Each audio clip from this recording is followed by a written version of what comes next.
Hey, everybody, and welcome to another reflection on Who Cares. And this time we're going to be talking about the wilderness years. Yeah, when Doctor Who was off the air uh, from 1989 Yeah. It was up here, but it until, wasn't here. yeah, Yeah, from 1989 to 1996. And then, well, I mean, that was a blip on the radar. And then it returned again in 2005 with the television series with Russell T Davies with series one.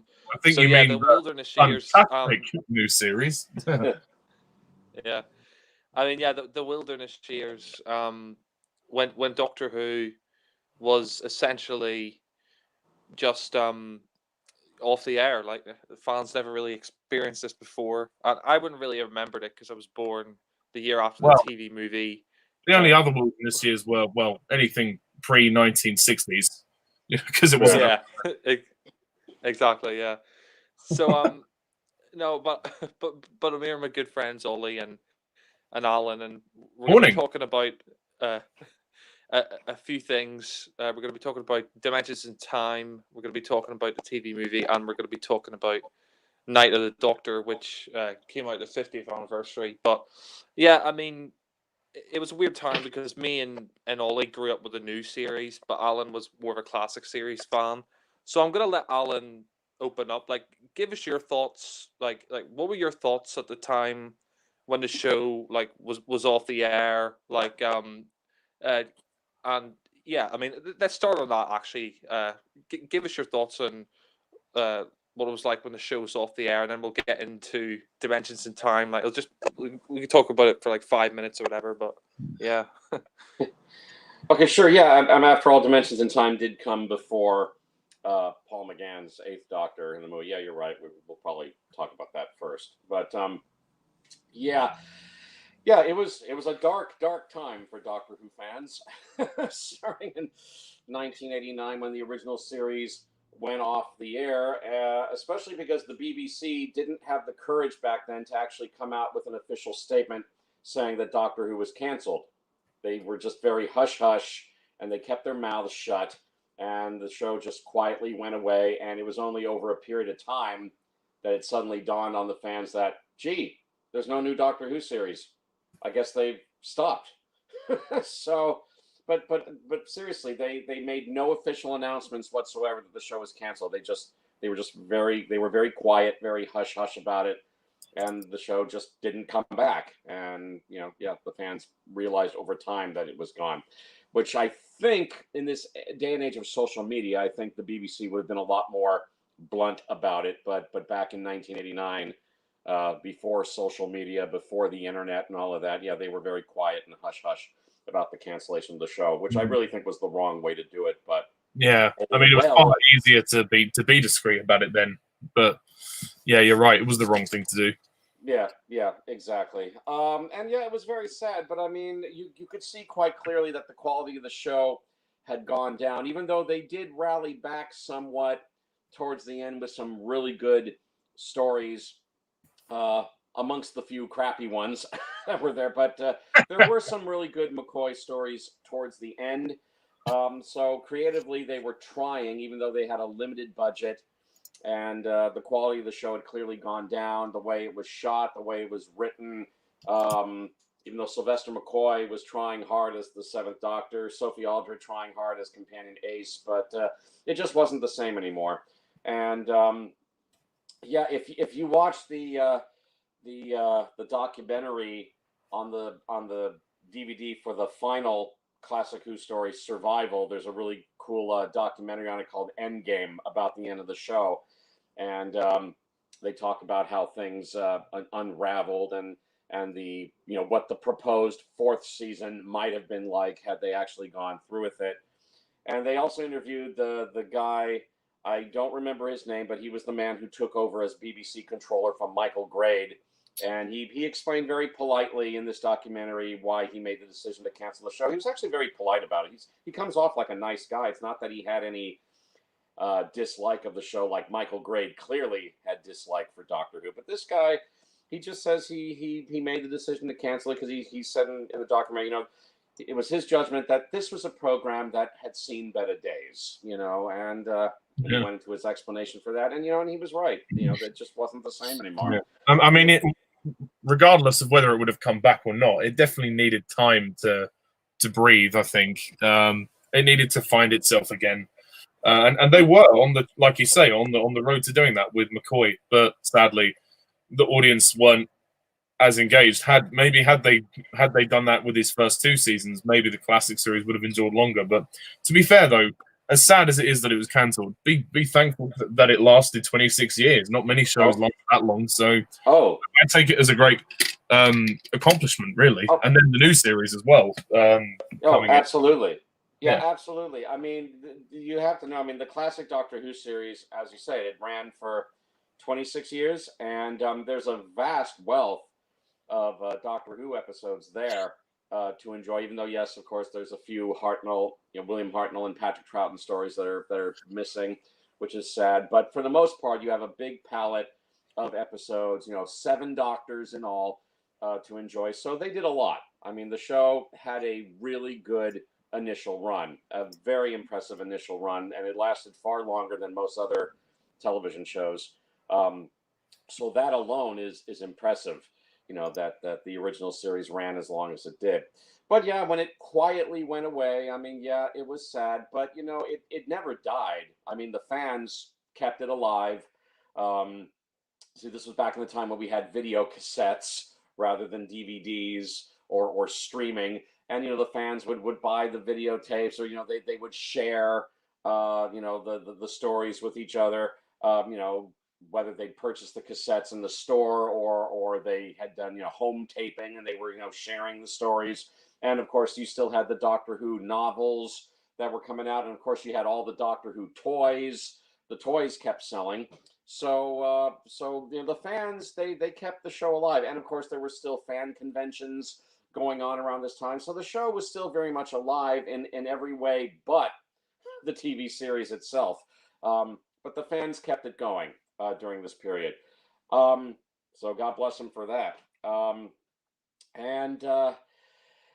So they gave the fans the next best thing that they could when the show reached its 30th anniversary in 1993 with this special mini episode, surprisingly a 2-part mini episode called Dimensions in Time, which they did, I guess, as a charity. It's called Children in Need. Is that it? Yes. Yeah. Okay.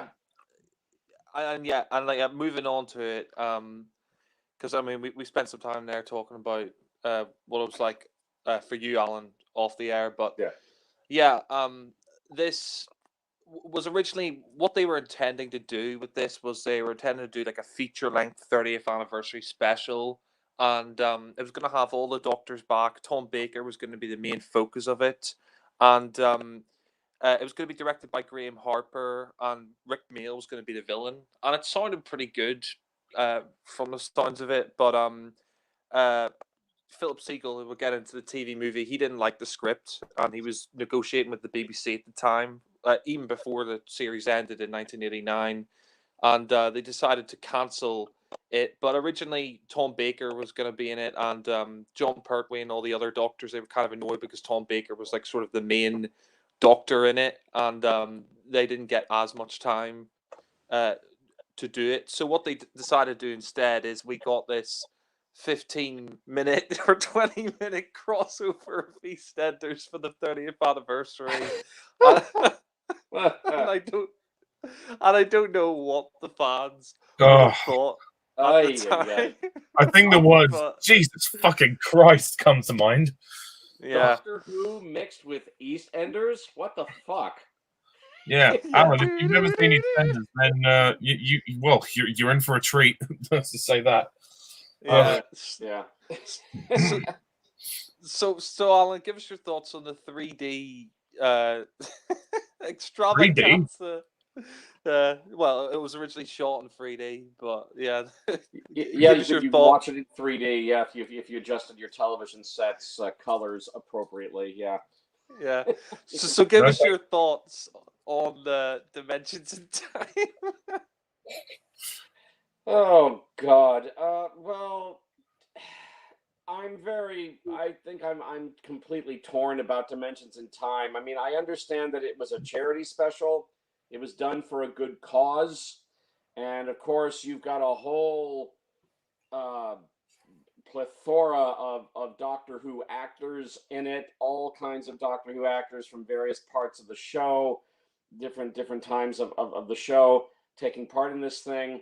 So, their hearts were in the right place when they did Dimensions in Time, but it's a fucking mess. The way they did it. Well, first of all, whoever came up with the stupid idea to blend Doctor Who with EastEnders, I mean, the two shows couldn't be more different from each other. Why Doctor Who mixed with EastEnders? Why? Why? Damn it! Because Why? they can. I don't get it. It doesn't make any sense. I mean, why do the cast of EastEnders have to be there for this anniversary? Why? What for? I don't Because get they it. can. Well, for I mean, charity, presumably. Huh.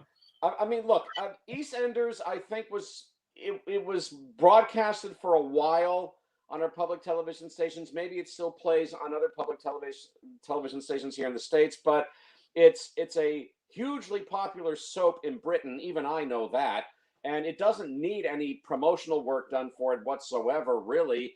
If they did it as some way to promote EastEnders, I mean, why mix it with Doctor Who of all shows? Yeah. It was a stupid idea to put the two shows together, even if it was just a charity special. That was You simply know a what? It's bad also idea. it's like mixing something like the Fresh Prince of Bel Air with Star Trek. It just doesn't work. It's Yeah, or yeah, I don't get it. I just don't get it. I mean, that was a dumb idea. There was no need to put the cast of EastEnders in this thing.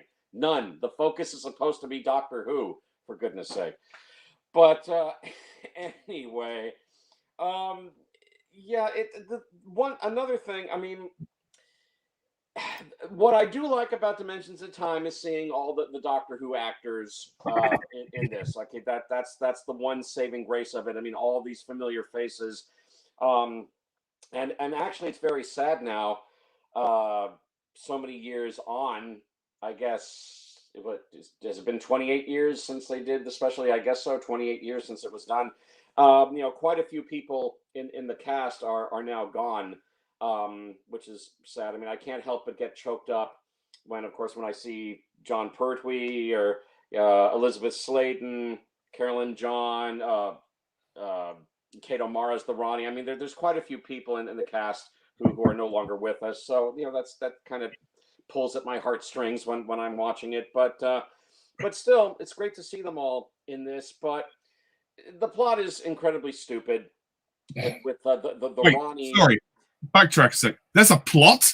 Yeah. I didn't know that. Oh, okay, yeah, the so-called plot of this thing. Yeah, so-called plot of this thing where with the Ronnie played by Kate O'Mara trying, I guess, to pull the various doctors out of their time streams. Well, that's a total ripoff of the Five Doctors, isn't it? It's the Five Doctors plot all over again. The baddies trying to pull the different doctors and his companions out of their respective time streams and mess with them in some way. So it's a shameless retread of the plot from the Five Doctors. Um, and another thing that I found so ridiculous about Dimensions in Time is that it's cut so quickly. It's cut like a coming attractions trailer where there's a time jump after another time jump after another time jump after another time jump, and every time we do a time jump, we get a different doctor with a different companion or a different set of companions, even if it was a companion that this particular doctor never traveled with. you know, um, I mean, we see Colin Baker, his sixth Doctor, with Susan, who was with the first Doctor. We see John Pertwee for one scene with Deborah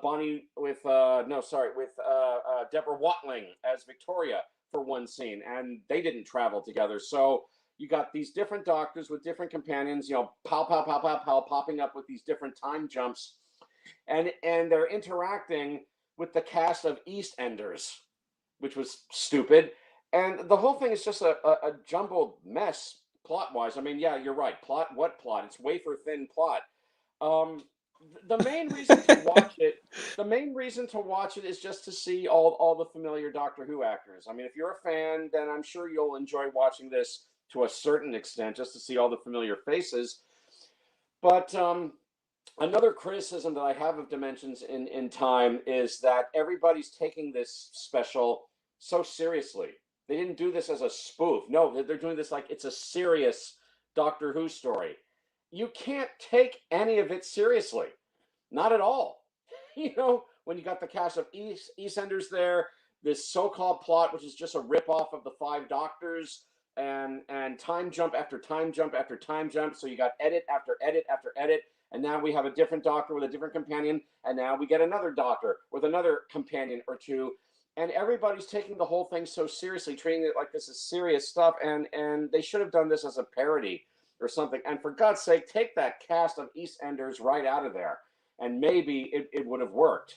But it's just a jumbled mess, really, the whole thing. Even though I realize it was done for a good cause, but it's just a mess. I mean, this is like this is almost like the 1967 Casino Royale of Doctor Who.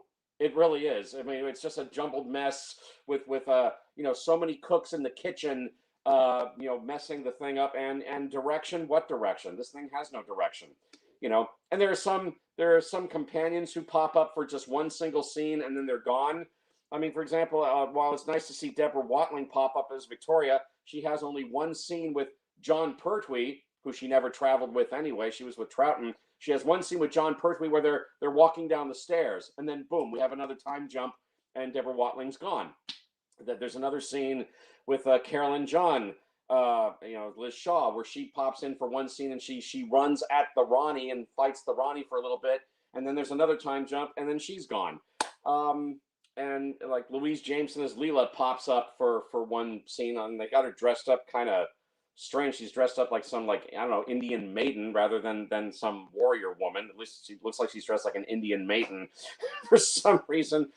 But yeah, and but okay, yeah, it's worth watching for the various actors. All the surviving Doctors at the time, from John Pertwee to Sylvester McCoy, pop up in this. Tom Baker only appears at the very beginning, doing it like he's like sending out a warning to his other selves.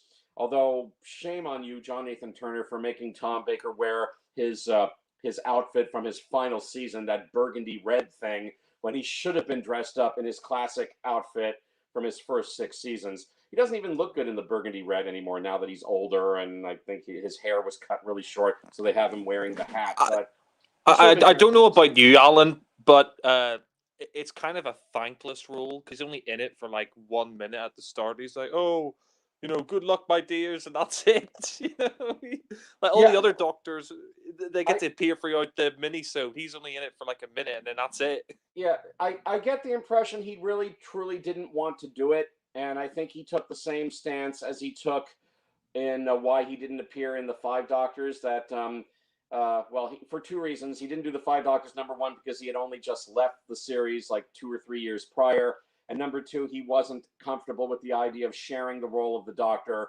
with several other actors.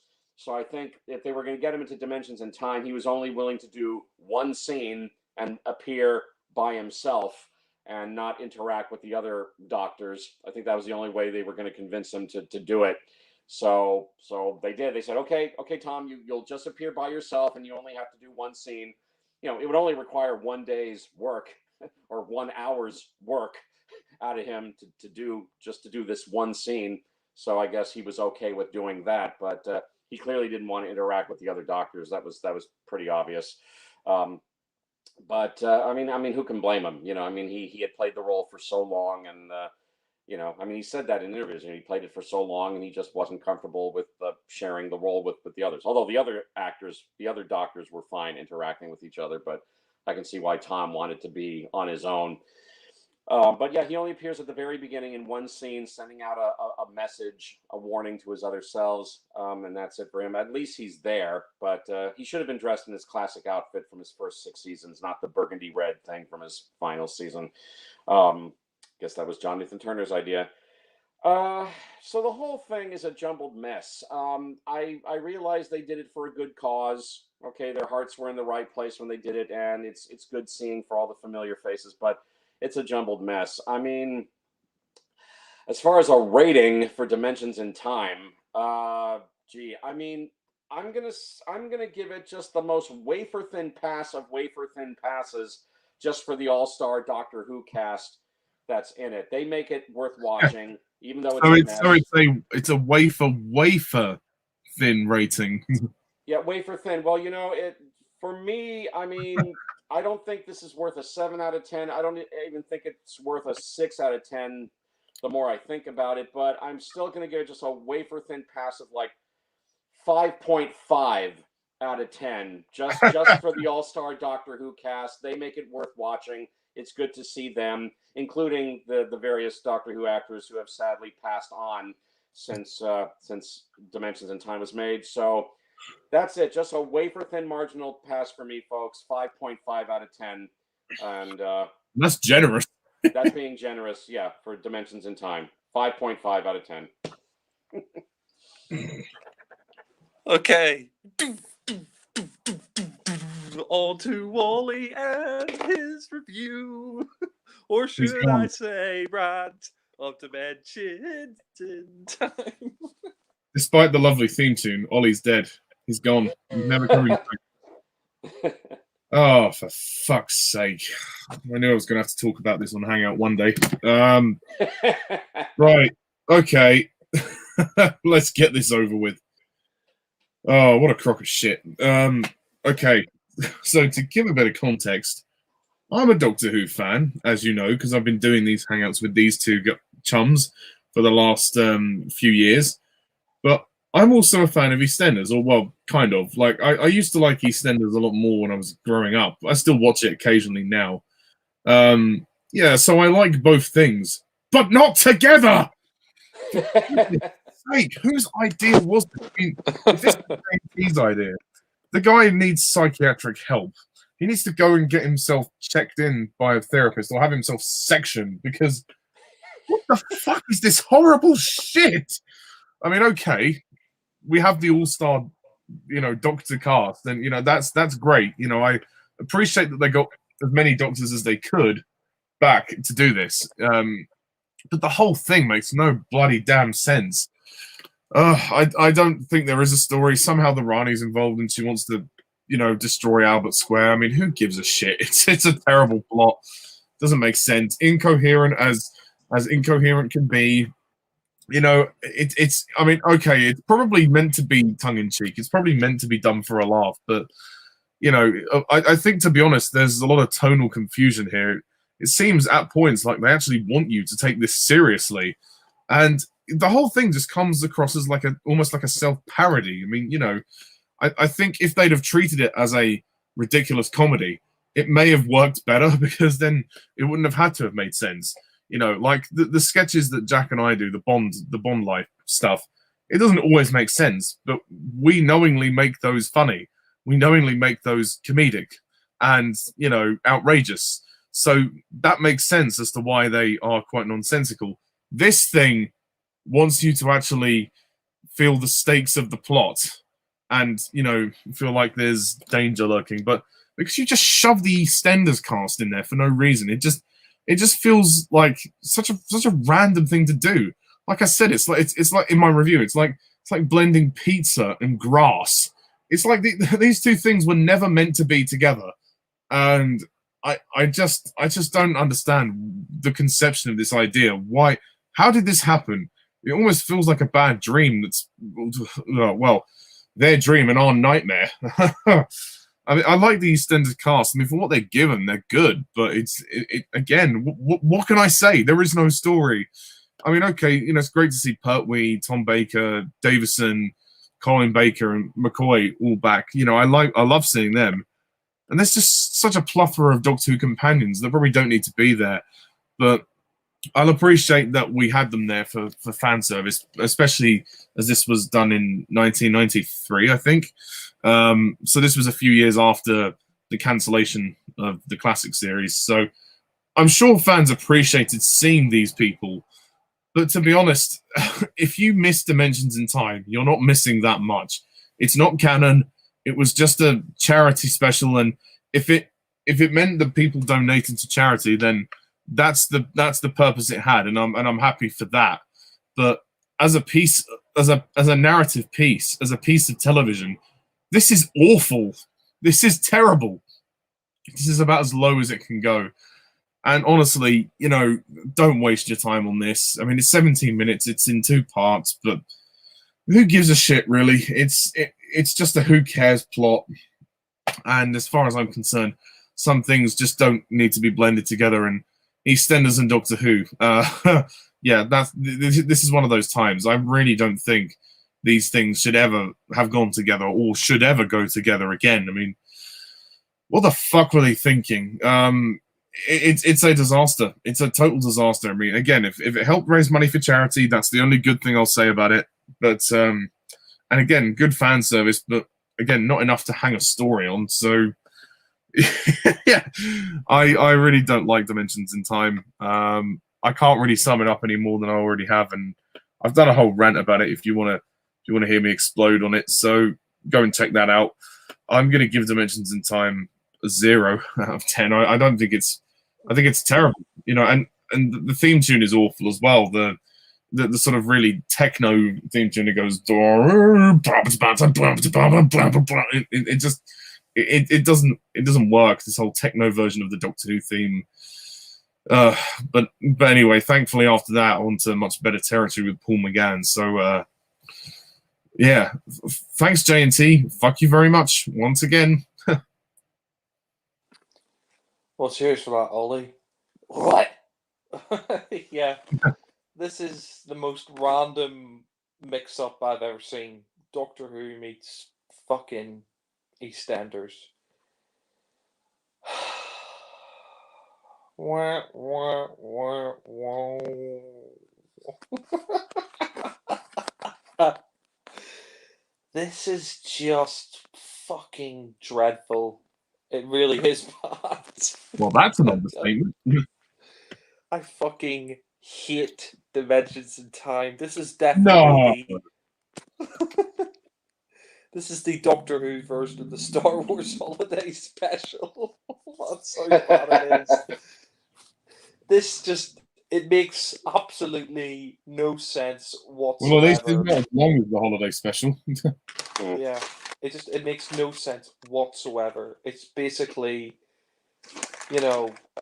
Doctor Who meeting EastEnders, like, what the fuck? Like he said, it's like the French Prince meets Star Wars.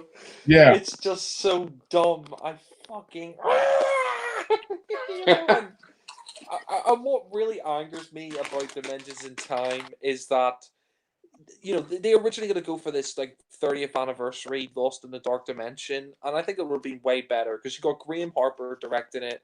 You would have had Rick Mail as a villain, Tom Baker's the main Doctor. It could have been a really great 30th anniversary celebration, but no, Philip Siegel decided that the script was awful, and he didn't want to do it. So the script for this one, the script for this one wasn't much better. Yeah, so he decided, he was negotiating with the BBC, so they decided, let's crunch this down then into this like 15-minute mini-sode, and it's just, this is a clusterfuck. I mean, I just think the Rani's plot here is ridiculous. Like, she's got the first Doctor, the second Doctor in this like time eddy, and like she's got the other Doctors trapped in and around Albert Square. It's like, what the fuck is the plot to this? It literally has no plot, and oh god, it's so bad. Like Peter Davison, Nicola Bryant, like it's great to see them all back in this, but it's terrible. It's just terrible. You just watch it and you're just thinking to yourself, like, what the fuck is this? Like, seriously, like fucking. It's like some kind of Doctor Who rave nightmare. That's how I see it. It's like everyone's on fucking ecstasy or or something. Some kind of hallucinogen. We've literally stepped into the 1990s with that, like, rave techno version of the. You know what this is? Like, Doctor Who has officially gone hippie. That's what this is. You know, it's like I have nothing against hippies, just to put it out there, but that's the vibe I get from this story. Well, it's not even a story, but again, no disrespect to the hippie community. They're great people, but for Doctor Who, what? yeah, no, this Well, is just it's just terrible on every conceivable level. I mean, you've got a scene where Lalla Ward as Romana meets the Mitchell brothers. I mean, you watch it, and you kind of laugh because you're like, what the fuck? I mean, it's kind of funny to have Romana meet the Mitchell brothers, but at the same time, she's like hiding. And why is she there?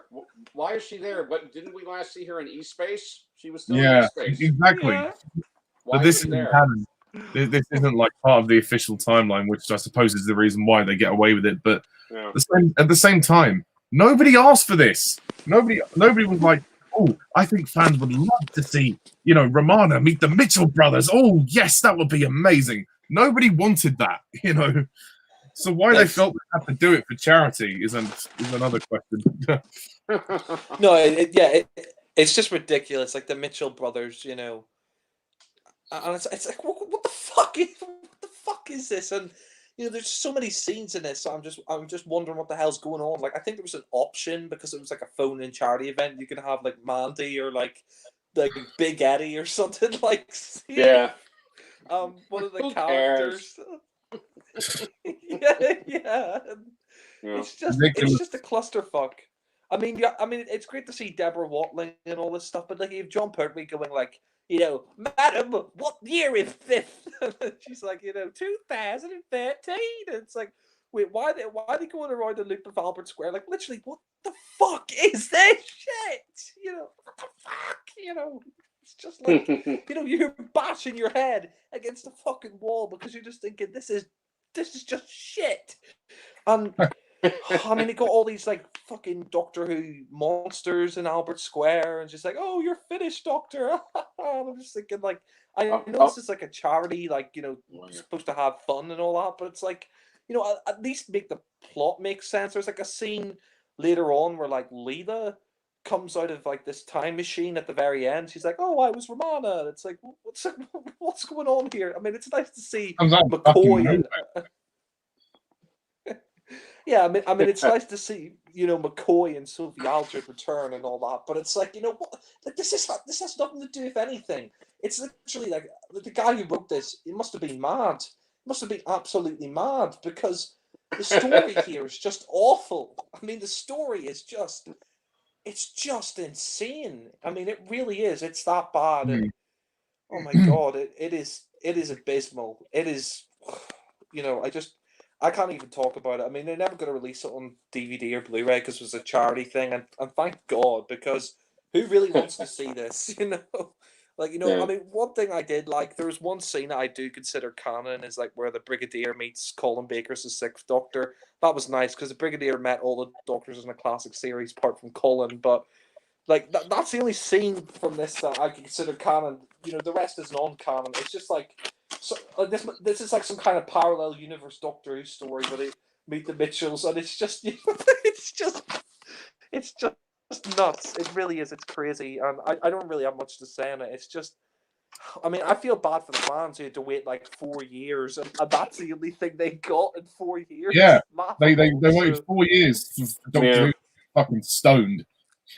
Yeah. Oh god, it's just abysmal, and I love EastEnders. Back here. Yeah, I mean, I like EastEnders as well, but it's like, what the fuck does it have to do with Doctor Who? And it's just, it's awful. I mean, I'm going to close off and I'm going to give it a 0 out of 10, just like Ollie. I can't stand it. I mean, it's nice. Don't forget to go to the Queen Vic for a pint. Yeah. I can imagine Tom Baker, like, or like, John Pertwee maybe is Dirty Dead or something, or like, it's but that's the polarity of the knuckle duster. Yeah. Yeah, just like, it's just so random. I mean, can you imagine, Jack, like a scene with Colin going into the laundrette suit Dot? Oh, I like those rags you're wearing. Rags! Yeah. or like, Oh, I could imagine like Tom Baker going over to like Phil Mitchell, like, "Would you like a jelly, baby? All right, I don't touch kids. All right, get away from me, son." God. You know? This is why these little demonstrations are why these two things could just never work, and they don't work. Yeah. Yeah. You know something? Maybe I'm being way too generous giving it a wafer thin marginal pass, but I do think it's worth watching for the All-Star Doctor Who cast. That's the only reason why I give it a marginal pass. But I totally understand where you two are coming from. Totally, it's it's a charity Yeah. special, no more, no less. I don't consider it canon. I No. definitely do not consider this canon. It's just a charity special. That's all it is. So Yeah. that's it. It's worth watching for the Doctor Who cast, but that's it. Yeah. I If it mean, made a difference to people through charity, that's the only good thing. But Yeah. otherwise, it can fucking suck ass somewhere else. Yeah. I won't argue. I won't argue. Yeah. Yeah. Noel Edmonds' house party. Yeah, and Noel Edmonds, what does he do in it?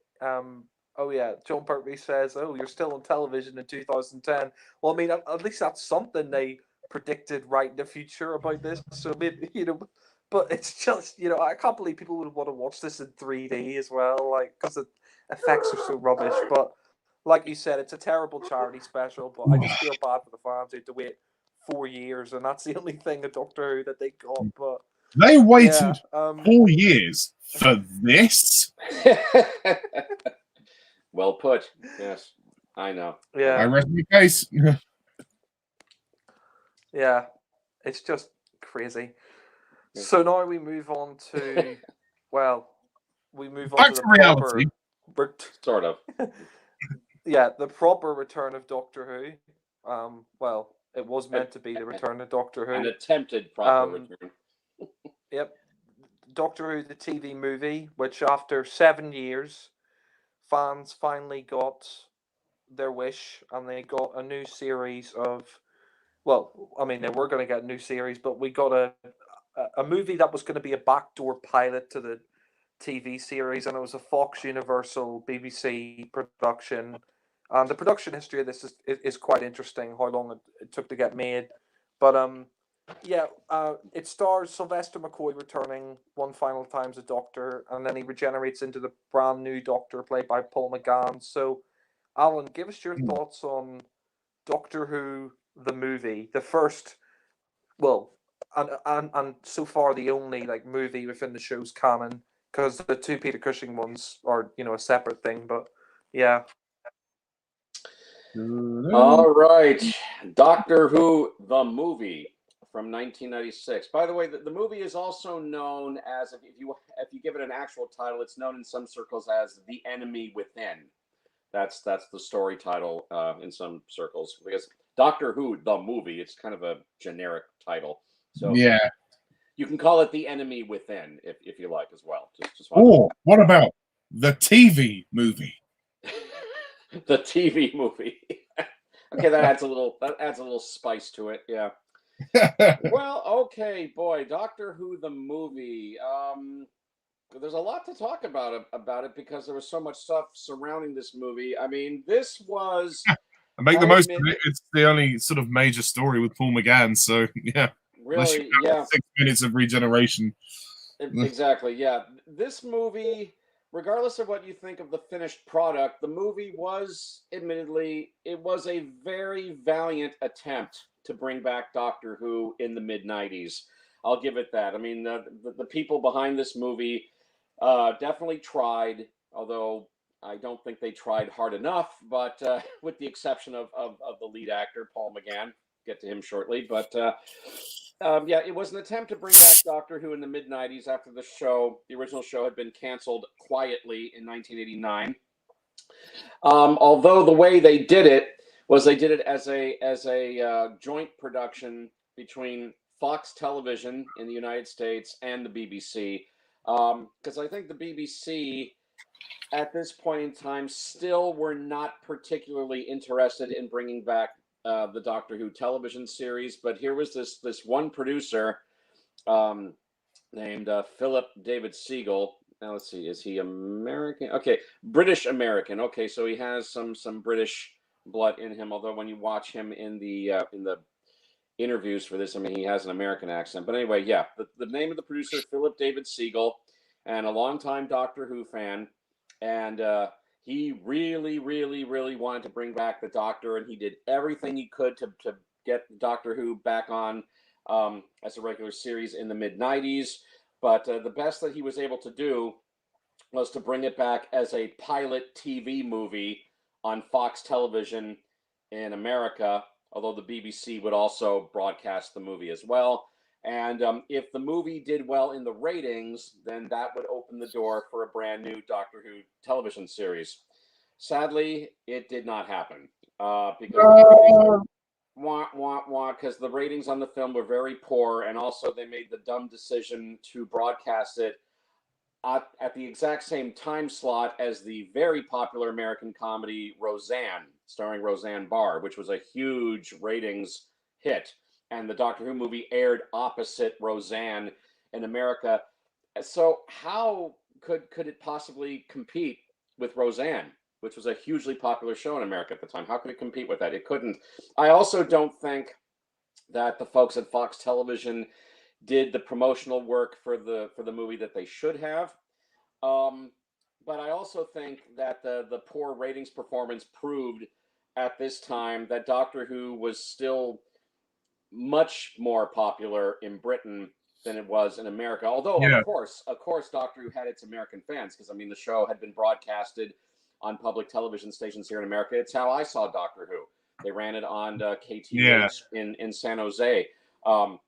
So the American fans are definitely there, but back in 1996, compare the number of American Doctor Who fans to the huge amount of British Doctor Who fans. And I just think very few people tuned in. And Alan, sorry to interrupt. Do you mind if I ask? Like, do you think that like not enough of the show was shown in America? Like, do you think that like the creative team behind the movie didn't do their research enough, or they just didn't know enough about the lore of the show? Because I noticed they got a lot of facts wrong about the movie, about the canon, like the destruction of Skaro and the Doctor being half human. That whole palaver. Like, I don't know if that's just me, but I feel like the American producers could have done a bit more research. Although I do give credit to Philip David Siegel, if that's the guy's name. I think that's his name. Yeah, Philip David Siegel. Yeah, David Siegel. Yeah, no, you're totally right. No, they definitely did not do their homework about the show, and in more ways than one. I mean, they got so much of the movie wrong. The one thing that they got brilliantly right was Paul McGann as the Eighth Doctor. He's wonderful, and he's the reason to watch the movie. But the movie surrounding him is just not very good, and that's being very polite, because I mean, I watched it again last night to prepare for this hangout, and the main reason to watch it is Paul McGann. He's the reason to watch it, and you should watch it for him, because and it's hard not to appreciate it in that respect, you know. Oh yeah. I mean, he's the reason to watch it. He's the reason why I will give the movie a pass, and all the more so because as it's been said, and I think Ollie, you said it in your review of the TV movie. I mean, Paul McGann, it's like he's become the George Lazenby of Doctor Who. I mean, this is his one and only feature-length televised Doctor Who adventure. I mean, he's also got the mini episode, The Night of the Doctor, which we'll talk about later on. But this is pretty much it for Paul McGann as far as his televised adventures go, full-length televised adventures. It's like, and as Jack had remarked, I think, as I heard Jack remark in the past, I mean, Paul McGann, if only he'd gotten a full-length TV series, he could have been one of the greatest Doctors, I think. And I think Jack mentioned that at some point in the past, and I agree totally. I mean, the potential was there. I mean, he was brilliantly cast. Paul McGann, I mean, he's a superbly talented actor, good looking. I know more than a few fangirls definitely liked him and said so. I remember reading stuff like, "Oh, Paul McGann, he's the Doctor who's won my heart." You know, I mean, I read that somewhere. I mean, one and fangirl. Funny you should say that, because the movie goes in that sort of more romantic direction, because he has a bit of a, not necessarily a romance, but he kisses his companions. So there's clearly the implication that McGann, well, Paul McGann's Doctor at least is slightly more romantic than some of the others. I mean, given that he is younger as well, I think he was probably a bit older than Davison, but he at the time he was probably one of the youngest actors to take on the role. So I could totally understand why they would do that. Oh yeah, yeah. I mean, for the very first time, the Doctor finally snogs one of his female companions for the first time. Some people think David Tennant ushered that in. No, no, no. It was ushered in by Paul McGann, the first Doctor to kiss a female companion, and right on the lips, passionately on the lips. I think he kisses her, I think 3 times in this movie. And why not? I mean, he's a very handsome guy. He looks great in the suit, and I know he made more than a few Doctor Who fangirls' hearts go aflutter. And why not? I mean, he's a good-looking guy. So and young, and he had the longer curly hair when he did the TV movie. Although they had his hair cut shorter when he did the mini episode Night of the Doctor. But for the movie, he had like longer curly hair, and yeah, he was looking good and dressed in that Wild Bill Hickok frock coat and the tie. I mean, he was looking good. He was definitely a very dashingly handsome dude back then. But yeah, brilliant actor, and I love the whole like childlike wonder of his Doctor, and how he's just so likable and you know, brave and like I said, good looking, and he had so much potential as the new Doctor. You could see it right there in just this one movie that he has so much potential. And I know I've said this to you guys more than a few times, but I'll say it again here. I mean, Paul McGann, in the interviews that he did for the show, he was asked how long would he like to play the Doctor if a Doctor Who series with him had been green lit, and McGann said he was willing to do it for 5 years. He was primed and ready to do it for 5 years if the show had been green lit, which would have been fantastic. So Paul McGann, I mean, the fact that this TV movie did not lead to a new series, I mean, he was cheated. He was totally cheated. And I think and I have to say this, Alan. Like, I just think it's disgusting that he's never got a series. I mean, I know he's older now and he's done the audios, but I mean, he really should just get a Time War spin-off TV series or a web series, because the fans want to see him. And I just think it's a crime that he might go to his grave with, you know, just a 7-minute mini-sode and a TV movie. Yeah. You know, to be it's honest, just given disgraceful. the current show, why not have a series with Paul McGann? Because to be honest, I don't think. I mean, the interest in the new series has gone right down since Jodie Whittaker's era. So yeah, but I think it might. It might spark some interest in the show again if they did. But yeah, I think you're right.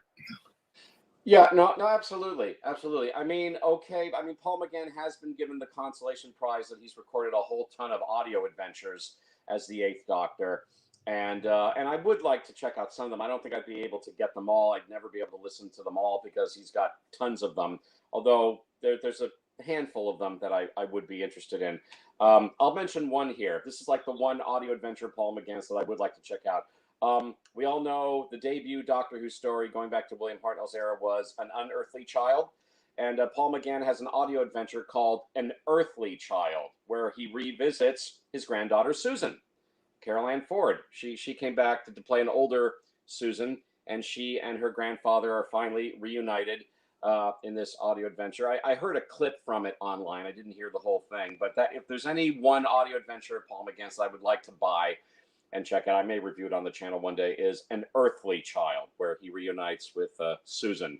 So I just wanted to throw that out there. But he has a whole ton of audio adventures as the 8th Doctor. But regarding his televised adventures, the TV movie and the mini episode The Night of the Doctor is all he has, which is such a terrible shame. And there was a demand, there was a petition started when The Night of the Doctor mini episode went out to give Paul McGann, if not his own series, like give him his own mini series as the Doctor, which I was totally in favor of. I think I signed the petition myself. And even Paul McGann himself said that, yes, he would love to do a mini series if the interest was there.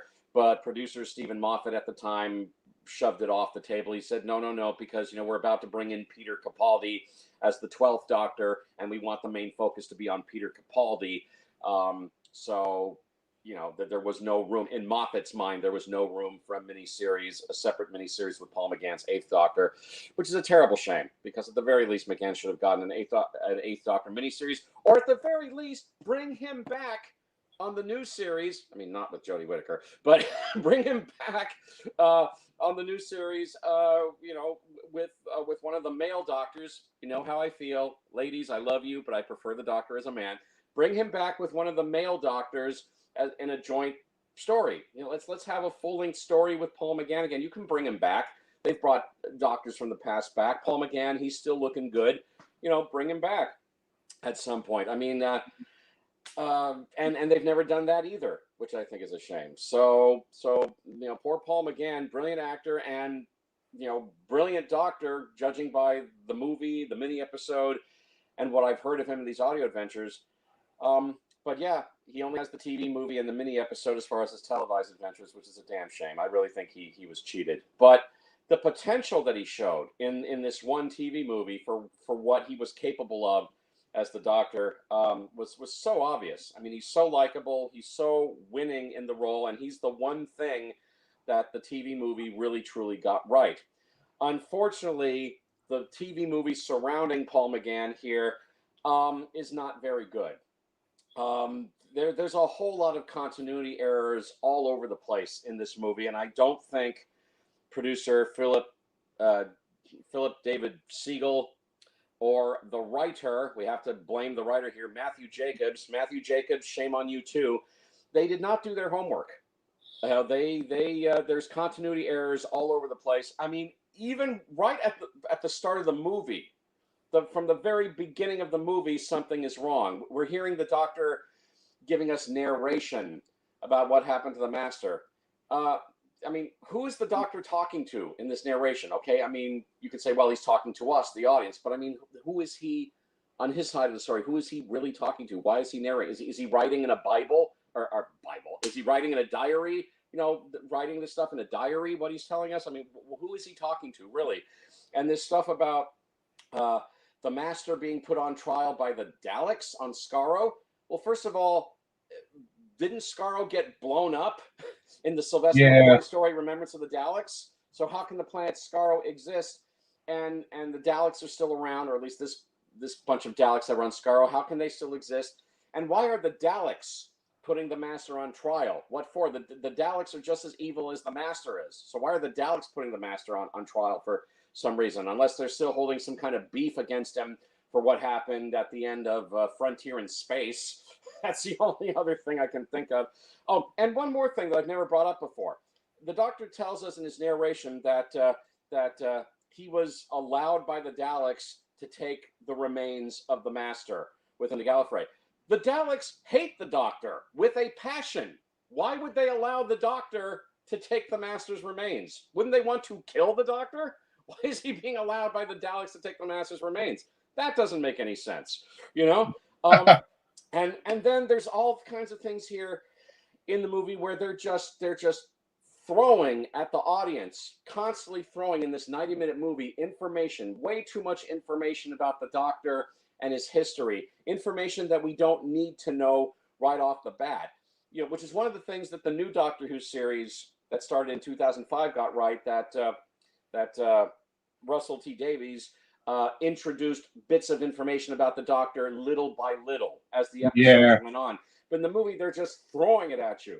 You know, that he travels in a machine called the TARDIS, and that the TARDIS, it stands for time and relative dimension in space, and the Doctor can regenerate 12 times. They throw that information at you.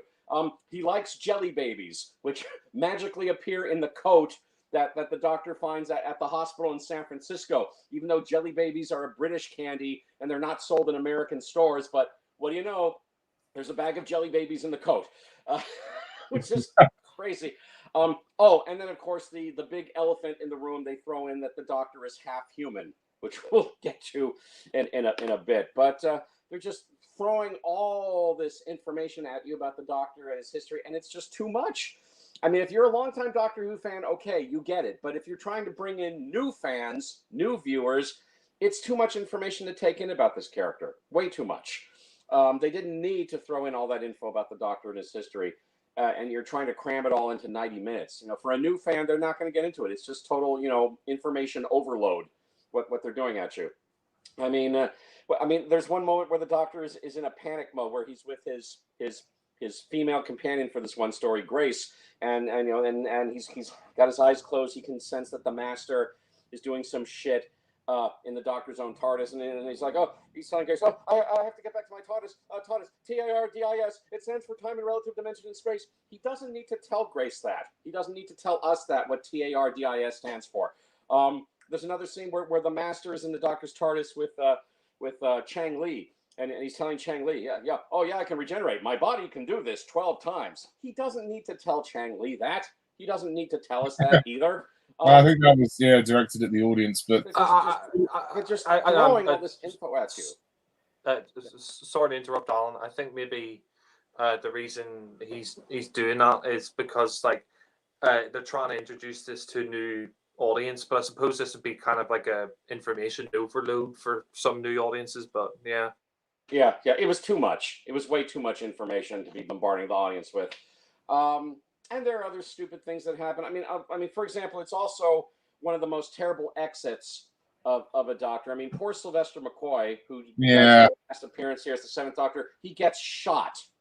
He materializes the TARDIS. He comes out of the TARDIS, and these gang members shoot him when he comes out. Just out of nowhere. Yeah, and another thing, it doesn't make sense that they would shoot him. I mean, they're about to shoot Chang Li.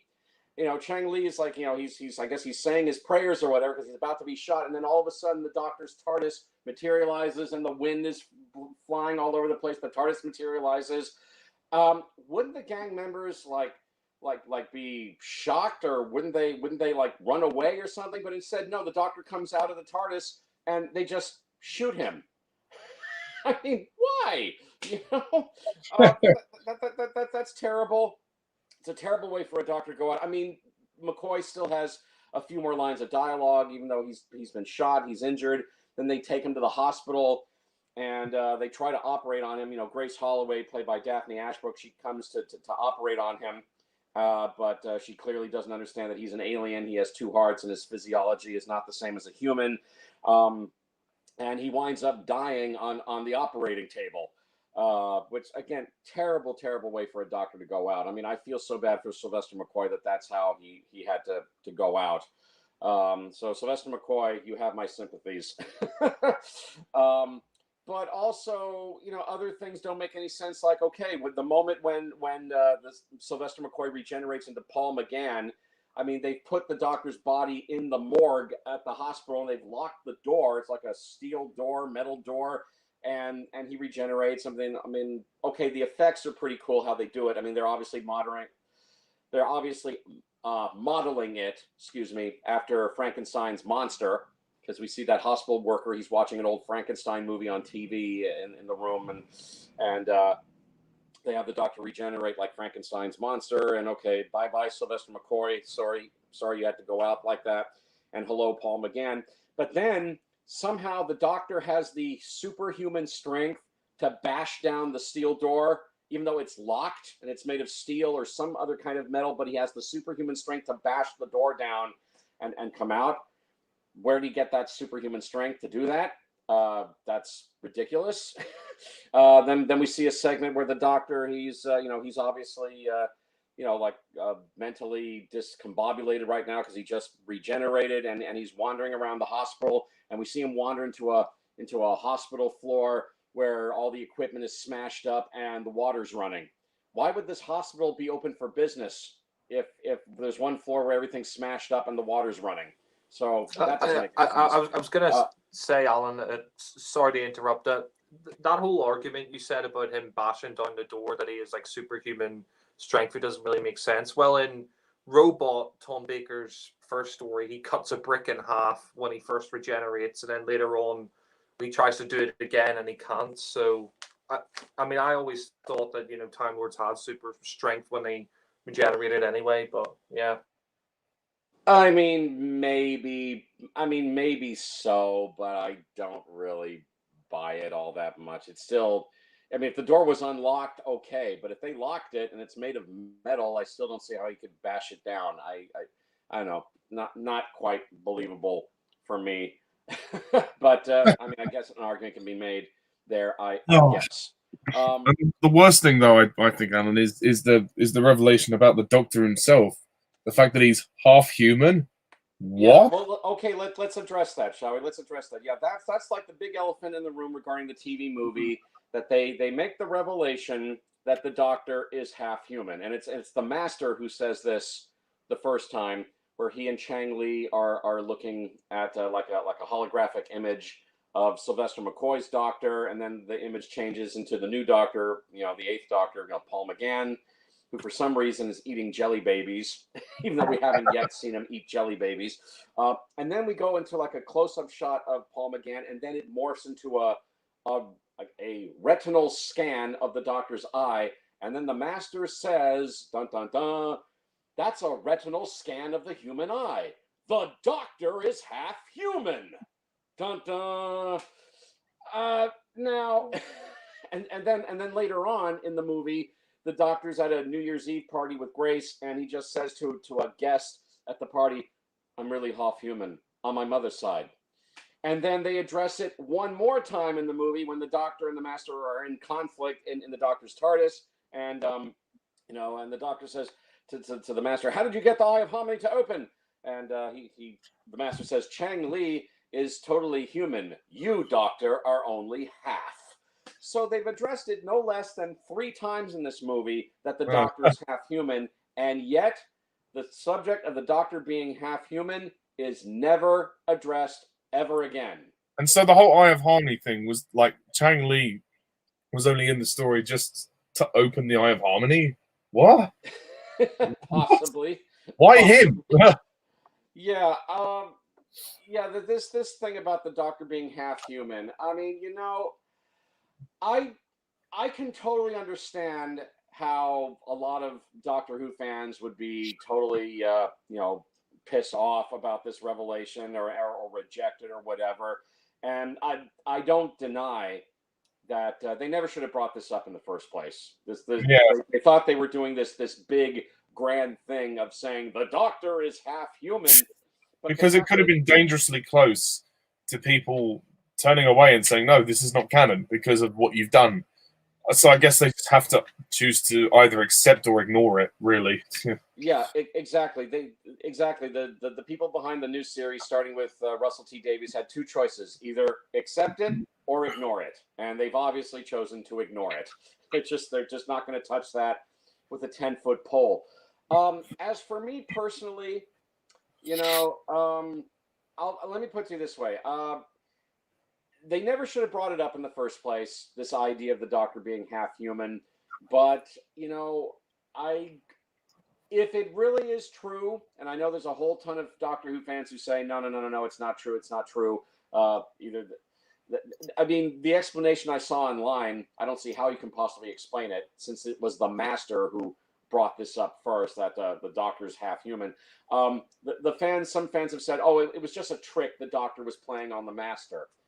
Well, if it was a trick he was playing on the Master, I mean, I don't see how you can explain that, because the Doctor didn't initially know in the movie that the Master was on his trail. I mean, okay. Yeah, how can you play a trick on the Doctor when he knows that he's supposed to be a Time Lord?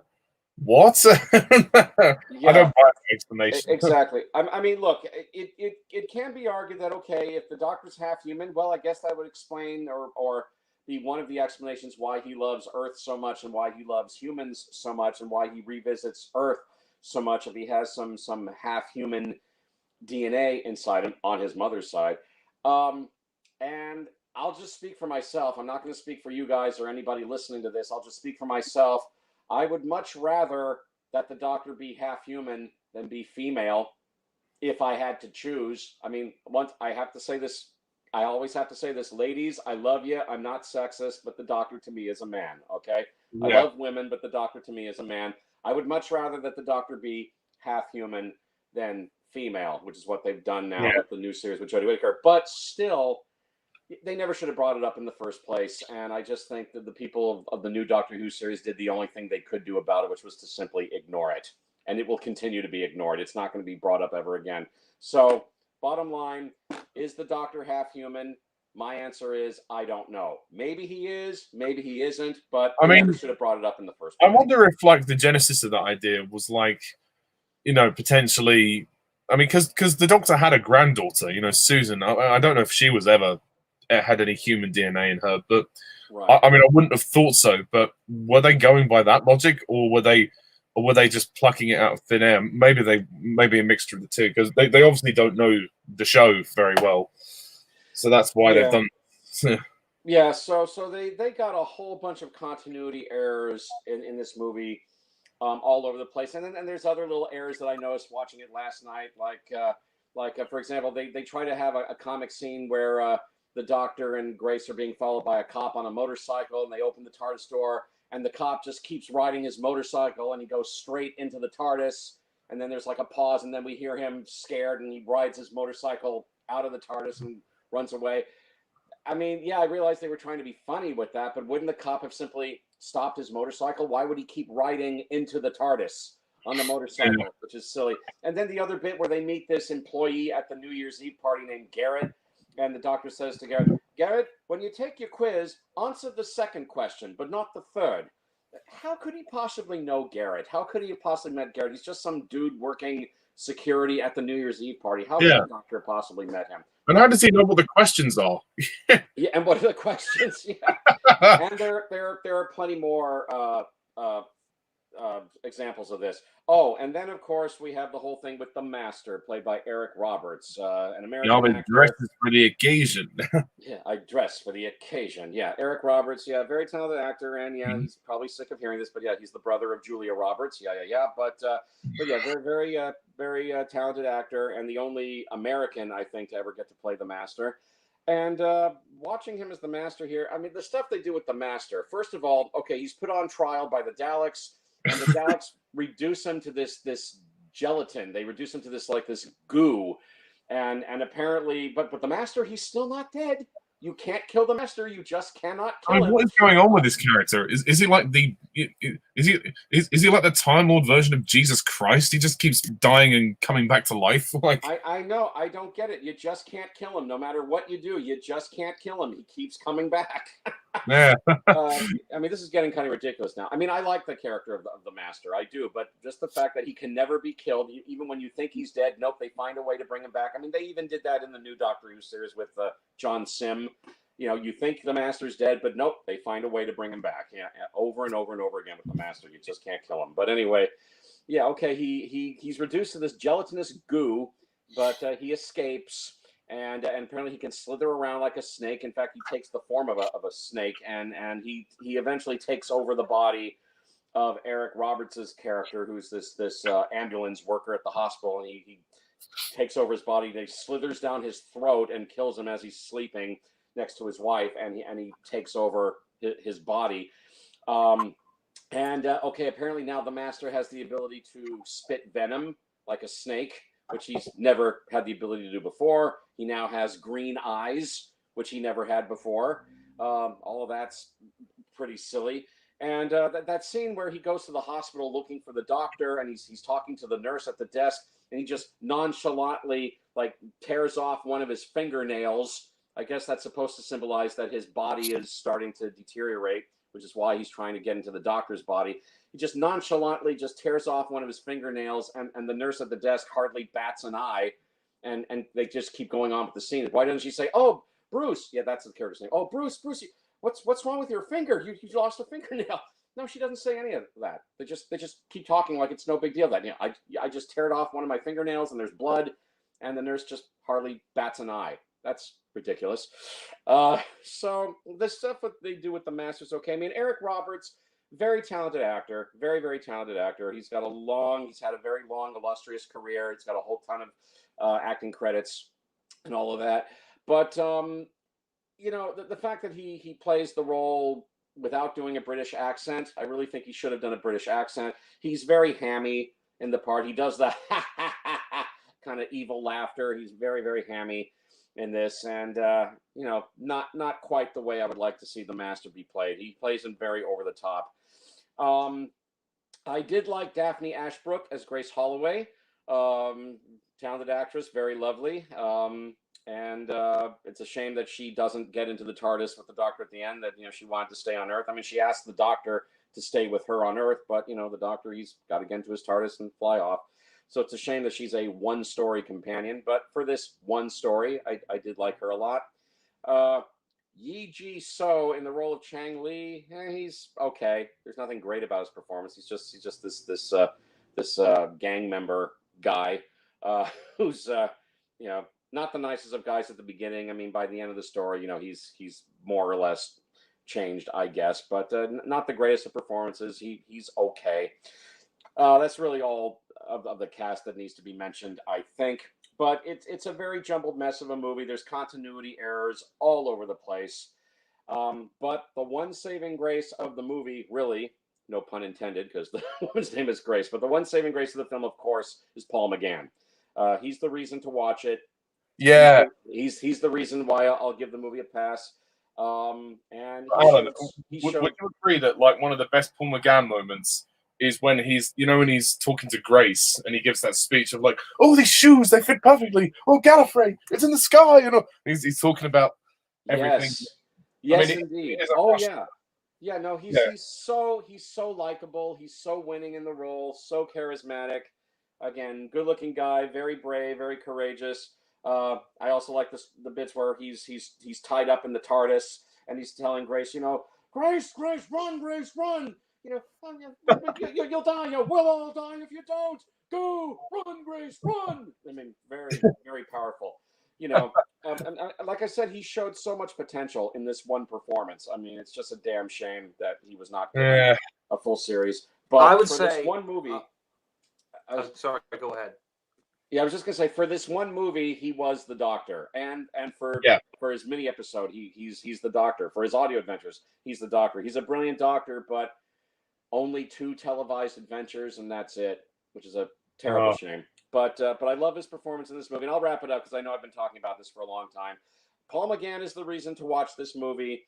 It's a terrible shame it didn't lead to a new series, but oh well, the ratings just weren't there for it. But Paul McGann, fabulous Doctor, just for this one movie, and for the mini episode he would do years later. So he's the reason to watch the movie. So on a scale of 1 to 10, I'll give Doctor Who the movie, despite all of its flaws, and there are quite a few of them, I'll give the movie a marginal pass of 6 out of 10 for Paul McGann. He's the reason to watch the movie. So there you go. There you go. All right. Oh, one more thing, Alan. You can't beat that fucking theme tune. That is epic. Yes, you're right. The rearrangement of the theme tune, that bum bum bum bum bum bum bum bum bum bum bum bum. Yes, it's great. The arrangement of the theme tune is great. I give you that. Yes, another plus. And one last thing. I'm sorry. One last thing I have to say. I'll be quick. The production design on this movie is incredible. The console room of the TARDIS is spectacular. The console room, it's like a mixture console room with a living room. And it looks terrific. Obviously, a lot of money was spent on that set. So that's another thing I like about the movies, the console room, living room set. That's great, too. Yeah, there you go. Yeah, and you must be happy as well. They brought back the John Pertwee logo for the TV movie. And funnily enough, in the UK, when they broadcast this, they had a little tribute at the end of the movie to John Pertwee, a little text tribute, which was nice. But yeah, because he had just passed away. Yeah, it was broadcasted May 1996 when Pertwee passed away. Yes, you're right. So that was definitely well appreciated. Absolutely. Yeah. So 25 years since Pertwee and 25 the TV years, movie. wow. 25 years since Pertwee died and the TV movie. So, on to Ollie, your thoughts on Doctor Who, the movie. Yeah. Or in other words, the TV movie. I mean, it's going to be interesting, this one, because this is basically the predominant chunk of Paul McGann's era. I don't even really count Night of the Doctor as a story. It's a mini-sode. So it should have been a story. It should have been a whole story, but we'll get to that later. As for the movie, it's hard not to appreciate this movie because it is Paul McGann's one and only major feature-length story as the 8th Doctor. So I do appreciate it for that, and I do have to give props to McGann. He really, really tried, and he really actually ended up being a very good doctor. But when I do my doctor's ranking, McGann isn't going to be high up, but that's just based on lack of content on screen. I know he has audio, but basing the ranking off the on screen appearances, McGann, it's so sad. He was kind of misled and mistreated. I think he should have had much more of a televised era. I mean, it's not their fault the ratings were that low, and it's not his fault the ratings were low. But oh well, it's a damn shame. But looking at the movie itself, I mean, because you have to look at it objectively speaking, I see a very, like Alan, I see a very kind of confused film. It's narratively, it is all over the fucking place. I mean, there's continuity errors to the hilt. It's really, in a way, it kind of almost contradicts itself in a lot of ways. It kind of destroys its place in the canon a lot of the times, because it just ignores or doesn't seem to acknowledge what's come before, other than bringing Sylvester McCoy back. So clearly the producers, who are American, and again, no offense to Alan or anyone American, they obviously weren't big enough fans of the show, and they didn't do their research, which is a shame. But Philip David Siegel has to be given credit for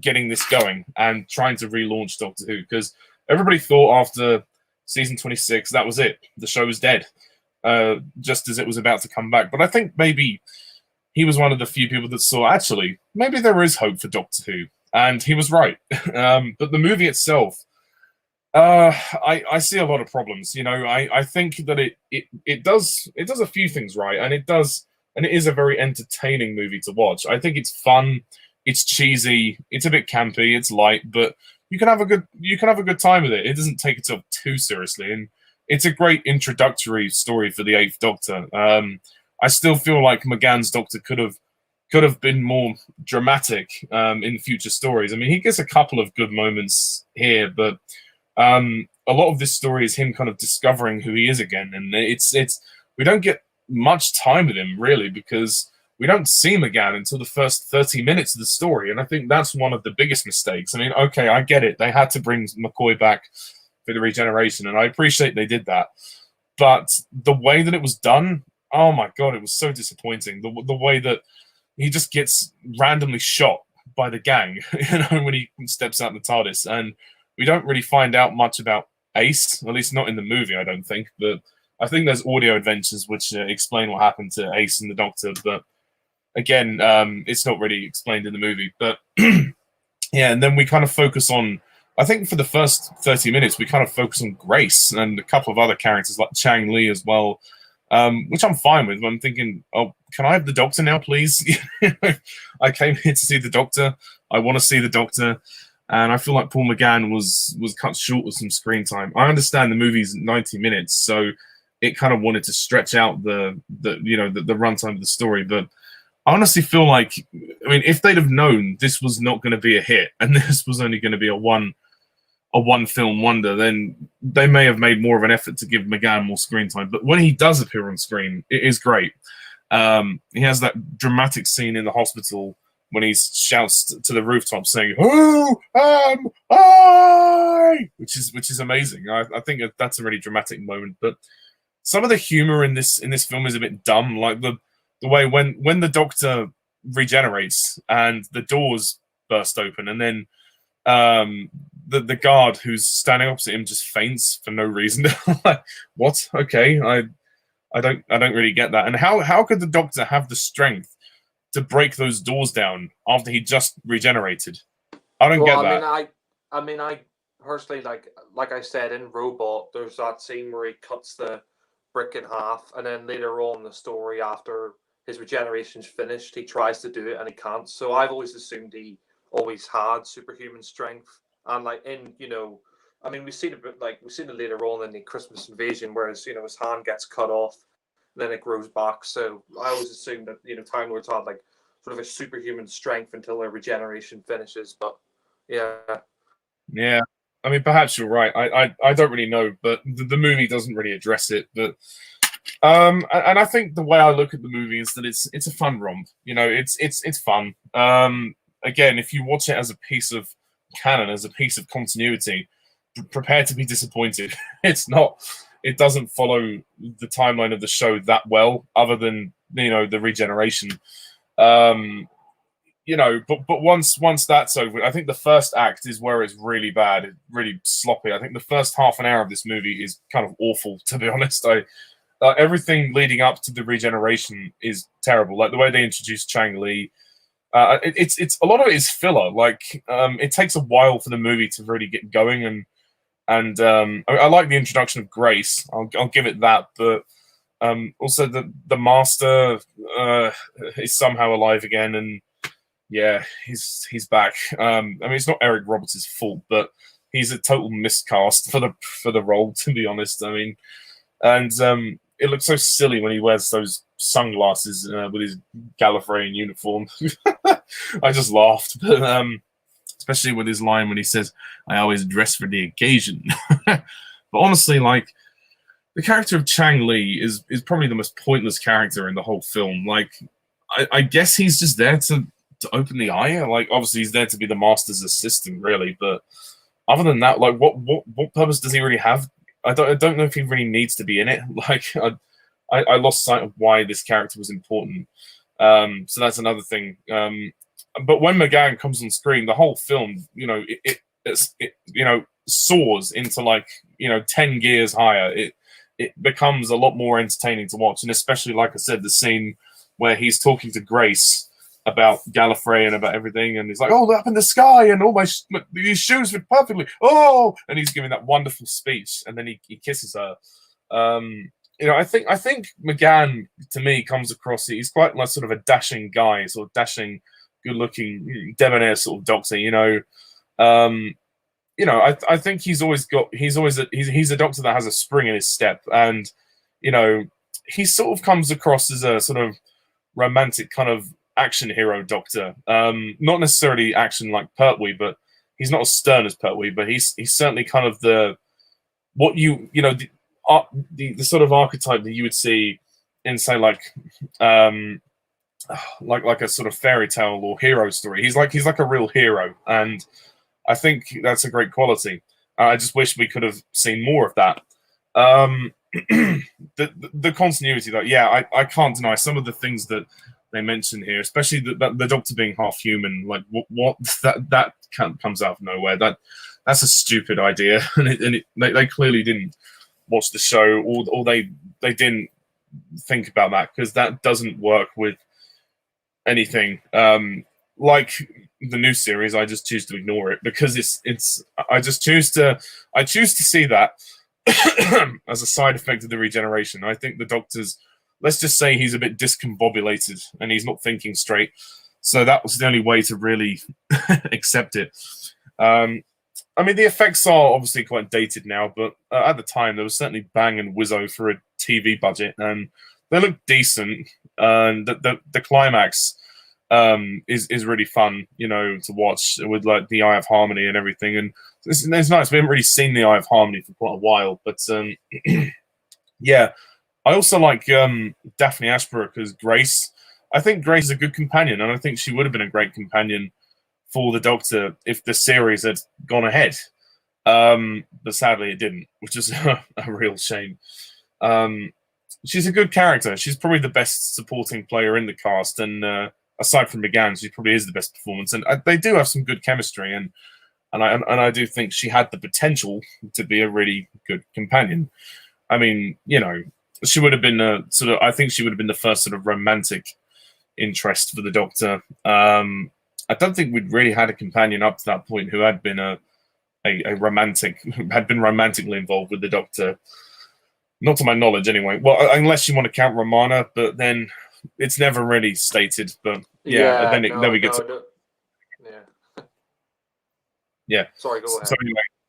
Yeah, no. So anyway, I guess that sort of falls on Rose then when we get to the new series. But I mean, the movie's 90 minutes. It's fun. I mean, the bike chase is pretty fun. But like Alan said, there are some continuity problems, and it's hard to ignore the sort of messy look of this movie. I mean, the movie looks a little bit messy, and it kind of feels like there are a lot of production problems. It kind of screams that when you look at it, and tonally it's all over the place. It doesn't know if it wants to be serious or campy, and I think in the end I ended up laughing at it more than I did going, oh my god, that was dramatic. I thought there were less dramatic moments than comedic, which is fine. That's not necessarily a bad thing, but for McGann, I feel like he had the potential to be dramatic in the role. I just think the script is all over the place.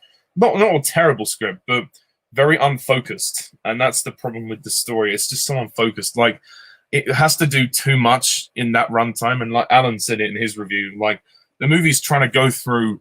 It's trying to cater for all. Like, it's trying to be a film for Whovians who have seen the show, but predominantly the film, to me, looks as though it is trying to be more for a new audience. So it's like, okay, we've got to explain everything about Gallifrey, and we've got to explain everything about the Doctor's past, and we've got to explain everything about the history in 90 minutes. Let's do it. And I think the movie, honestly, buckles under the weight of the exposition. I don't think that it really has enough time to do that. Perhaps if the movie was 2 hours, they could have done that. I mean, obviously, budget constraints are probably why it's not longer. But I honestly think if they were going to do it as a movie, make it 2 hours, because then at least you'd have enough time to explain the lore of the show for the new audience. But then why not just repeat the old show on TV at the same time, so more Americans could get invested in the show with the movie? But no. I mean, if we weren't Whovians, we wouldn't have had a fucking clue what was going on, because we wouldn't have understood what the hell the Doctor was talking about. And McGann delivers it well, but again, it's when you look at it as a scene, it's like they have rushed this. They're cramming too much in to this 90-minute runtime. At times, the TV movie, I think, feels a bit too ambitious. I think it's trying to do too much, and it almost feels like, in a way, a few separate episodes stitched together, like with the regeneration of McCoy. And what a terrible exit. I'm sorry. I just don't like the way McCoy goes out. It's a real shame. I mean, it's great that they got him back, but I mean, in the hospital, it's kind of cool and dramatic with the lightning effects, and it's a different type of regeneration. So I like the expressions that McCoy pulls. They're pretty fun. But it's everything leading up to that, I think, is just very, very flimsy and very sloppy, to be honest. I honestly don't know what else to say. I mean, the end of the story is nice, and again, the rearrangement of the Doctor Who theme is awesome. The new theme is epic, and definitely one of my favorite renditions of the Doctor Who theme. Quite possibly my favorite, actually. I think it is really, really awesome. And it should have been used for like a full-on series. If they ever do a series with Paul McGann, which is unlikely, then they need to use that theme, because that is amazing. It is really good. I mean, for what it is, I think it's enjoyable. Like, I can watch it and appreciate it for Paul McGann. So I give it a few extra points for him, because it is like his main story. So again, it's hard for me to really dismiss it and turn away from it. I have to really be generous in that respect, but at the same time, I have to judge it objectively, and objectively, it's a very mixed bag. You have to look at it and go, well, there are things I like about it, but a lot of it is very flawed. So for me, the TV movie, it's fine for what it is, but I would have preferred the script to be better structured. They needed to spend more time on it. They needed to do more research into the show. But I appreciate what Philip David Siegel and Paul McGann tried to do with this. I feel sorry that McGann didn't get more of an era. So in conclusion, I give the TV movie I'll be nice and I'll give it a 7 out of 10, but I cannot give it any more than that. It's kind of all over the place. But, at least now we have a regeneration from McGann. But damn, he was cheated out of an era. Damn. Hey, great. Thanks, Ollie. Yeah, so the TV movie, well, I'm probably in the minority on this one, but I've always really liked the TV movie. I don't think it's a masterpiece. I don't think it's one of the best Doctor Who stories ever, but I think it's a pretty good Doctor Who story. I'll give I, it ca- this. I I'll give quite it this. enjoy It's it. definitely Paul McGann's best story. Okay, I've said it. Yeah. Yeah. Yeah. The very long Paul McGann era. Yeah, so the TV movie, I mean, wow, 25 years ago this year, I mean, bloody hell. I mean, I know The I'm not old, anniversary. but yeah, I know I'm not old, but it makes you think, you know. Yeah, because, yeah. Yeah, we weren't even born, Jack, when it came out, and God, those were the days. Yeah, yeah. Yeah, but it makes you think, doesn't it? How time flies by. But yeah, no, I think the TV Tempest of movie, Future. yeah, quite literally. Yeah, the TV movie, I mean, this had a very interesting production history. I mean, like Philip Seagal, um, like Alan said, he's British American. Like, if you've seen interviews of him, like, you know, he said he grew up in Essex and he watched it with William Hartnell, and then he he went on to become a TV producer, and you know, he was talking to Alan Yentob about Stargate because I think he was one of the producers in Stargate, and he said that, you know, he wanted to do Doctor Who, and then he got Spielberg involved because he was working at Amblin Entertainment. So he wanted to do Doctor Who for quite a while, like even before the classic series ended in July of '89. He wanted to do Doctor Who. So when the show went off air, it was kind of his perfect opportunity. But I mean, if you look into the production history of the film, it's got a lot of it had a lot of issues because the BBC and Fox and Universal, they were all funding it, but they didn't know if it would work or not. And you know, Doctor Who, you know, it'd been off air for a while, and initially they didn't want like McCoy in it. He insisted that McCoy um would have to be in it, and they wanted, like, you know, the most popular Doctor, you know, Tom Baker of the classic series in it.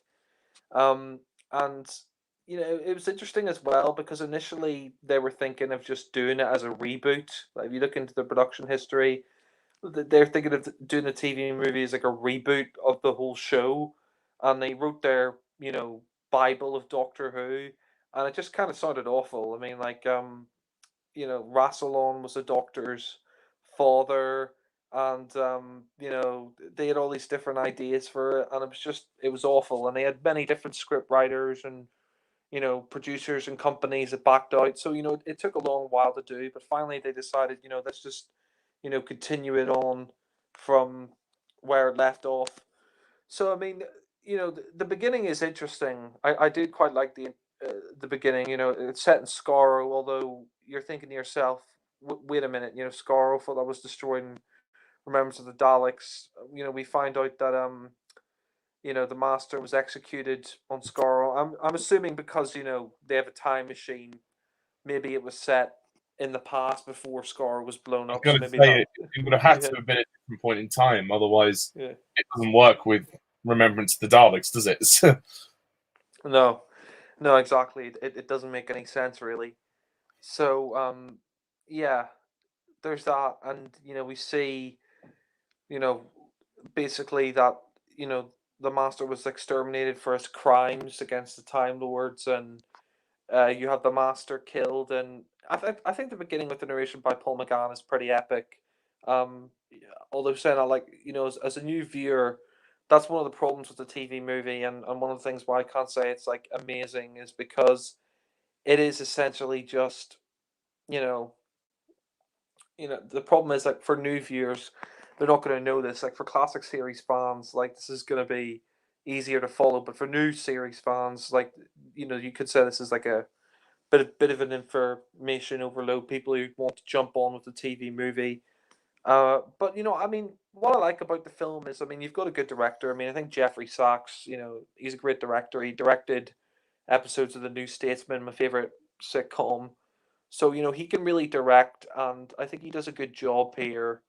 And you know, the problem is, you know, you're trying to continue on a show that ended a while back. So you know, that's one of the problems of the film is, you know, you're trying to, you know, get the audience to come on board. But I did think all that stuff with Sylvester McCoy was great. It's great to have him back, and of course he's older now. You know, he's gotten a bit fatter.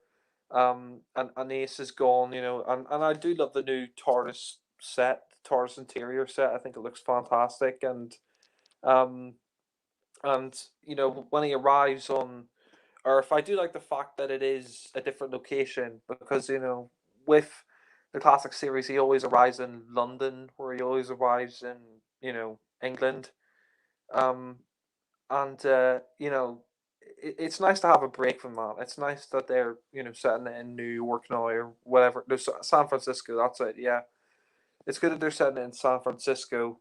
Even though they shot it in Toronto in Canada, and you know, I think parts of it are really great. I mean, I really like the fact that Paul McGann, he's just excellent in the role. He gives a really great performance. The stuff with the master, I think, is interesting. Although there is that ridiculous scene where the master, like, he breaks out of this container and he gets into the TARDIS console, and I mean, like, that stuff coming out of the lock, it looks like jizz. People pointed that out before. Has the master become this like jizz like thing? Like, I mean, apparently they explained in War of the Daleks that he became this um, snake like creature. He put his mind into this like shape shifting um, you know, creature on Gallifrey. So that was from Scarrow, and then yeah, so it's kind of weird. I mean, that's one thing I don't really understand as well. Is like, how did he become this like weird creature thing? But yeah, I mean, obviously the Master's put his consciousness into this like shape shifting creature, and I do like the story. I mean, I will say that the Seventh Doctor's death, like it is a bit anticlimactic. He just kind of steps out and he gets shot in this gang war. Like Chang Li's, he's being chased by these like gangsters and he gets killed, and he says timing malfunction and all that, and then he dies, and you know I do feel bad for the Seventh Doctor because he's a great incarnation, and that's kind of how he goes out. He just gets shot in the middle of a gang war. It is kind of anticlimactic, but at the same time, I suppose it kind of shows it kind of shows you that that thing can happen to a doctor. He could literally just step into the middle of a gang war and get killed. That's life. You can get killed just like that. So that was interesting. Although for the TV edit of the film, they had to edit out a lot of that shooting because there was like I think it was like the Dunblane massacre or whatever in the UK, and yeah. So I mean, I think the cast is great here. I'm not going to go into full detail on it because that'll just be boring. I'm just going to give my sort of digest on it. But I think Daphne Ashbrook, she's really great as Grace Holloway. I think Paul McGann he's just excellent. I mean, to pick up on what Alan was saying, Paul McGann, I just think is excellent. I think he hits it right out of the park as the Eighth Doctor. Who am I? It's great. It really is great. He's fantastic.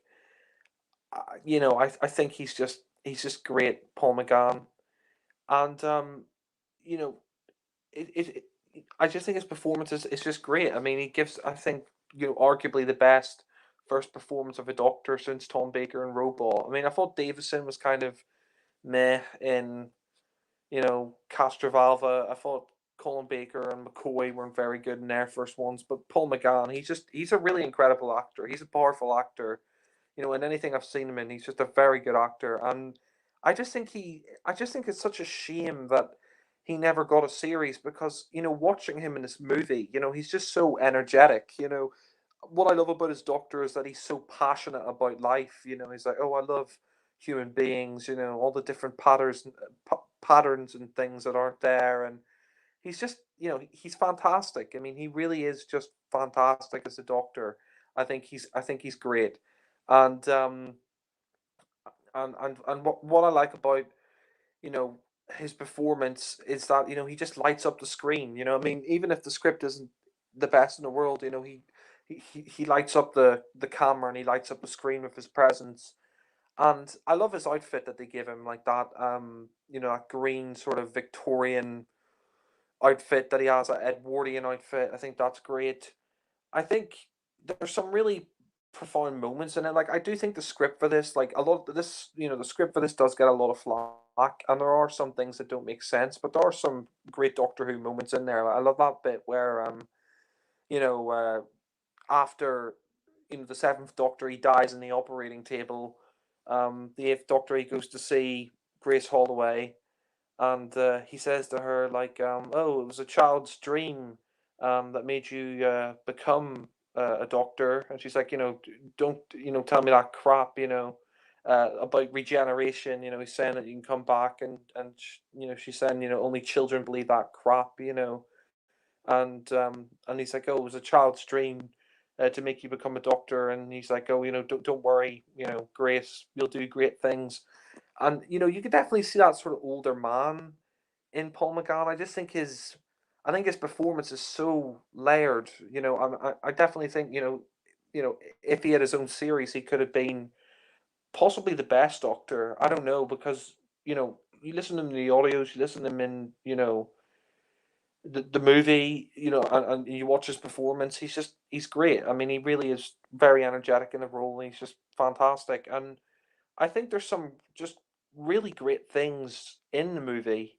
There's some really great moments in there, and I love the return of the sonic screwdriver. I love some of the action in there, like the you know the action scene on the motorbike. I think that's great. I think the master in this, Eric Roberts, if that's one weakness of the film, I will say is that Eric Roberts is a master. He's not great. I mean, he's essentially, basically, just sort of a campy version of the master. There's that whole scene where he's in bed, and the snake goes into his mouth, and he's like, "Oh, call me master," and and that's his actual wife, and he's like snaps her neck, and then later on, he basically. I mean, the plot is a bit weird here. He wants the Doctor's regenerations because he's dying, and that makes sense. I mean, that master's been dying since the Deadly Assassin. He's been using different bodies. Like he used Tremass's body, so I mean, he's kind of desperate. Um, but I mean, I do like the fact that as his master is essentially, you know, a different take on the role. Although they wanted Christopher Lloyd, I think, as the master originally, which would have been really weird. I mean, it's kind of funny. Like they're talking about the casting process. I don't know if you knew this, Alan, but they originally wanted Christopher Lloyd, I think, as the Doctor or the Master. I mean, it was only really Philip Siegel's decision to keep the Doctor. He said he had to be British, but yeah. Who did they want as the master? Apparently they wanted like Christopher Lloyd or as the Christopher Doctor. Lloyd. Yeah. Yeah. I like Christopher Lloyd, but no, I don't see him as the master. No, not at all. Yeah. In which case, Eric Roberts was better if I had to choose. With all due respect to Christopher Lloyd. Yeah. Interesting. Yeah. No, it is interesting because with Eric Roberts as the master, you get a very different performance from the other masters. He is sort of camping it up a lot more than Anthony Ainley, although Anthony Ainley's master was quite camp. His master's a lot more like, I am evil, and he looks a bit like the Terminator as well. Like there's that scene like Alan pointed out, like when he went up and he like took the nail off, and there's blood, and he's like, I was just kind of expecting him to say, "I'll be back." It's just kind of laughable, really. It's there are some things in there that are stupid, but I think for me the film, I think the story works enough because I mean they're sort of doing this thing because it came out in 1996. There was that thing going on at the time with the Millennium Bug, and they're sort of saying with the Master, he wants, they're all talking about clocks and time and things like that. And, the Doctor needs a new chip for his TARDIS because it's been destroyed. And the Master wants to take his, regenerations and use the Eye of Harmony and, like, rip the world inside out. So, yeah, I mean, the plot is kind of a bit all over the place. But, I mean, there's some great moments in there. Like, I love that bit where he's talking to the police officer and he's like, "Oh, jelly baby officer." And then and then he gets the gun and he's like, I'm gonna shoot myself. And I mean, there's so many kind of mad, crazy bits in there. And I think Paul McGann is just he's fantastic. And there's so many great scenes in the film. Like there's that bit where he's talking about, uh dancing with light, purple, green, and brilliant yellow. It's great. It really is great. I love that. I think that's fantastic. And one thing I will say though is I'm not really a fan of him kissing Grace. I mean, I can kind of understand why he did it. He has amnesia and he's regenerated and he's trying to find out who he is and all that stuff. I mean, that stuff I think is interesting, but I just don't really think the kissing works. I mean, I understand why they did it. Paul McGann, he's young and good looking, so they want to attract that female audience.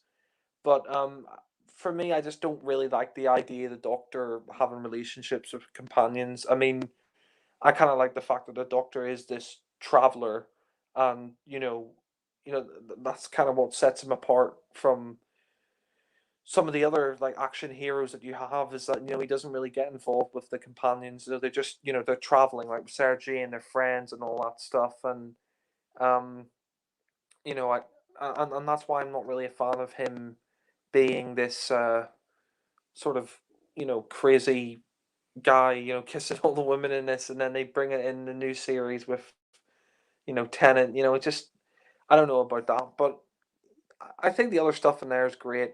I really like that scene with the window where he starts, uh, wobbling it about, and he's saying, "Oh, the world it's gonna be turned inside out, by noon tonight." And I do think Daphne Ashbrook is quite good as Grace Holloway. How she, you know, as a character, I really like how she, essentially, she just thinks he's crazy at the beginning because I mean the Doctor is kind of crazy, but I mean she just thinks he's crazy and that everything he says is rubbish, and then she realizes that it's true, and she has this adventure with him, and she becomes a really great companion by the end of the film. And then we see, unfortunately, that the master, possesses her, and and then the Doctor has to like save, Grace and Chang Li. And one thing I didn't understand is like, how does the Eye of Harmony bring them back to life? Like, that was kind of another weird thing. Like, and the Eye of Harmony like was on Gallifrey.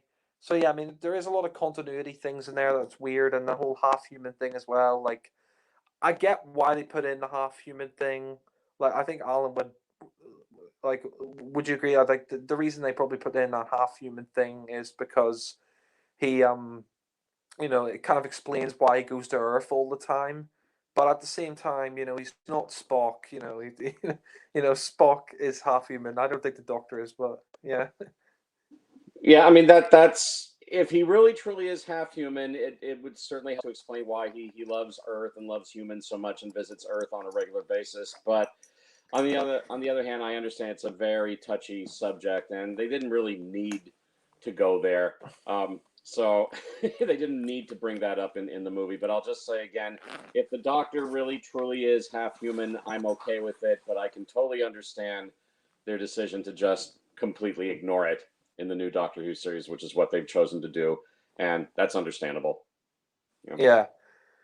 No, I do admire the effort here, and that's one thing I will say about the TV movie. It was a valiant effort as a film, but the more I think about it, I think you and Ollie are right. I think the more I think about it, like the more plot holes there are. But for me, I could just go along for the ride. That's what I like about the TV movie. The TV movie is you can go along for the ride. It is a lot of fun. There's some great action in there. I love that motorbike chase. There's some really great scenes and moments in there. There's that bit where he's talking about the TARDIS and explaining everything. I just think the TV movie, what I like about it is kind of so unique in the Doctor Who canon because it's the only real Doctor Who that we got in the 90s. It's the only time that the series became a movie, and the guy who wrote it was actually the son of the guy who appeared in the Gunfighters. Matthew Jacobs, Philip. It's kind of funny that that story it's set in America, and then we have a Doctor Who movie set in America. So I was just expecting like a cowboy to maybe appear in the TV movie. Like maybe they should have. Maybe someone should do a recut of the TV movie with rings on their fingers and bells on their toes. But yeah, I just think it's fun. The TV movie. I think it's a lot of fun. Um, I think there's a lot of great scenes in there. You know, there are a lot of problems as well. I won't deny there's a lot of things like when you think about it, you're like, wait, that doesn't make sense. Wait, this doesn't make sense. But from in a TV movie, it's just it. I've always just seen it as a bit of fun. I mean, Doctor Who's always been a bit crap. Let's be honest. I mean, I love it, but I mean, there are times where it's a bit dodgy. Some of the scripts and some of the effects and things like that. And you could pick apart the TV movie all you want and say, well, this doesn't work, the continuity there doesn't work, and yeah, I get you, but at the same time, I like the fact that it's a continuation of the show. You got a brand new Doctor. I think you would have a great companion in Daphne Ashbrook as Grace, and I do think the ending is quite tender, where the Doctor is with Chang Li and he's with Grace, and he hands him the bag of gold for helping him defeat, the master. And I do like the character Chang Li, how he's sort of like misled by the master, and the Doctor sort of turns him around. And I do think the ending is nice because, he says, the Doctor says, "Come with me," and she says, "No, you come with me," and he says, "No, uh, you come with me," and then they kiss, and then that's kind of it. He goes off to the TARDIS, and I think that's kind of a tender moment because she, well, maybe she loved. I think she probably loved him, or she wanted to go on adventures with him, but at the same time she doesn't want to be. I mean, you can understand why no one would want to really travel with the Doctor in a lot of ways, because his you know his whole thing is basically traveling around in a police box, and being in a lot of danger, and your life is always in danger when you're with the Doctor. That's the thing. So, yeah, I thought that was great, and it was just really fun. And that's the thing about TV movie. It's fun, and I probably rambled on too long, about it, but you know, it's a lot of fun for me. It's a lot of fun, and I just think Paul McGann he was absolutely cheated. I mean, and the thing was as well is I think Alan would probably point this out as well. Like, it did really well in the UK, but in America it just did really poorly. And I think what they should have done, like I think the BBC were intending it to be like launch a series in America and like have the Americans make it, but what they really should have done was like had an option to bring it back in the UK, and it did well. Like it got like 9 million viewers in the UK, which is pretty good considering like Battlefield got like 3 million. So that like it'd been going for a long time, and I think it was up against the Roseanne Barr show again, the finale of that or something. And I think that's another reason why Doctor Who the movie failed. And it just does. I mean, the American market's a lot harder to crack, and I think that's one of the biggest problems that the TV movie is that they try to Americanize it and make it more for an American audience, and the American audience, like, they're just not gonna, it wasn't gonna be as, big because no one in America really heard Doctor Who. I mean, even now you still have, I mean, you've got a lot of Yeah, fans of Doctor Who in America, but it's not yeah, as well known as is in the UK. yeah. But Yeah, Jack. Actually, that's a very good point you raised up. I forgot to mention. I think that's another issue with the TV movies, that it does feel very Americanized. The Doctor is very British, of course, but everything surrounding him is just, you've got American actors and American stuff all over the place. And I'm American, and yet I prefer Doctor Who to be a British show. But for the TV movie, it was a little too Americanized, I admit. Yeah. yeah, and would you say as well, Alan? Uh, like, do you remember like watching it back in '96, and like did you think it was gonna take off back then, or did you think it was gonna fold? I kept my fingers crossed that it would be a success, and I really truly hoped it would be a success. But then the news came back that the ratings were not so good, and at least not in the States. And time continued to pass, months pass, and then another year passed, and there was no new Doctor Who series. And I figured, oh, I guess it didn't do so well. And Yeah, that was a terrible shame because they had the right doctor, Paul McGann. He was brilliant, but the movies surrounding him not so brilliant, and that was pretty much the end of it, really. So very sad. But me and all the other Doctor Who fans just had to go back to watching the old episodes of the classic series and dreaming about what might have been. And then Yeah. 2005, but we'll get to that in the next hangout. Right. Yeah. No, it must be weird for Doctor Who fans. I mean, at the same time, it's just a TV show, but like I mean, if you're passionate about a TV show, you want it to come back, and if it comes back and the movie fails, then it's kind of sad. But at the same time, yeah, I think they made a mistake trying to appeal it too much towards an American audience. And so, I mean, my kind of final sum up of the TV movie is just to wrap this up now because I've been going on far too long. I think the TV movie is a lot of fun. I kind of like the fact that it is this sort of like one-off American film, and it does feel like a film. I mean, even though it's a TV movie, it does feel like a film. There's a big budget this time around, which is great compared to the classic series. It is that sort of nice bridge between the classic series and the new series, and and I think Paul McGann really just he should have got a series because he's fantastic. I mean, he really is. He's fantastic as the Eighth Doctor, and Agreed. and I think the film itself is just a lot of fun. There's a lot of continuity problems and things in there, but I just think it's a ton of fun. You can just sort of watch it, turn your brain off, enjoy the action. There's plenty of things in there to like. Eric Roberts, I mean, his death as the Master is kind of funny. But I mean, they bring him back in a new series, which is great with Last of Time Lords and Sound of Drums.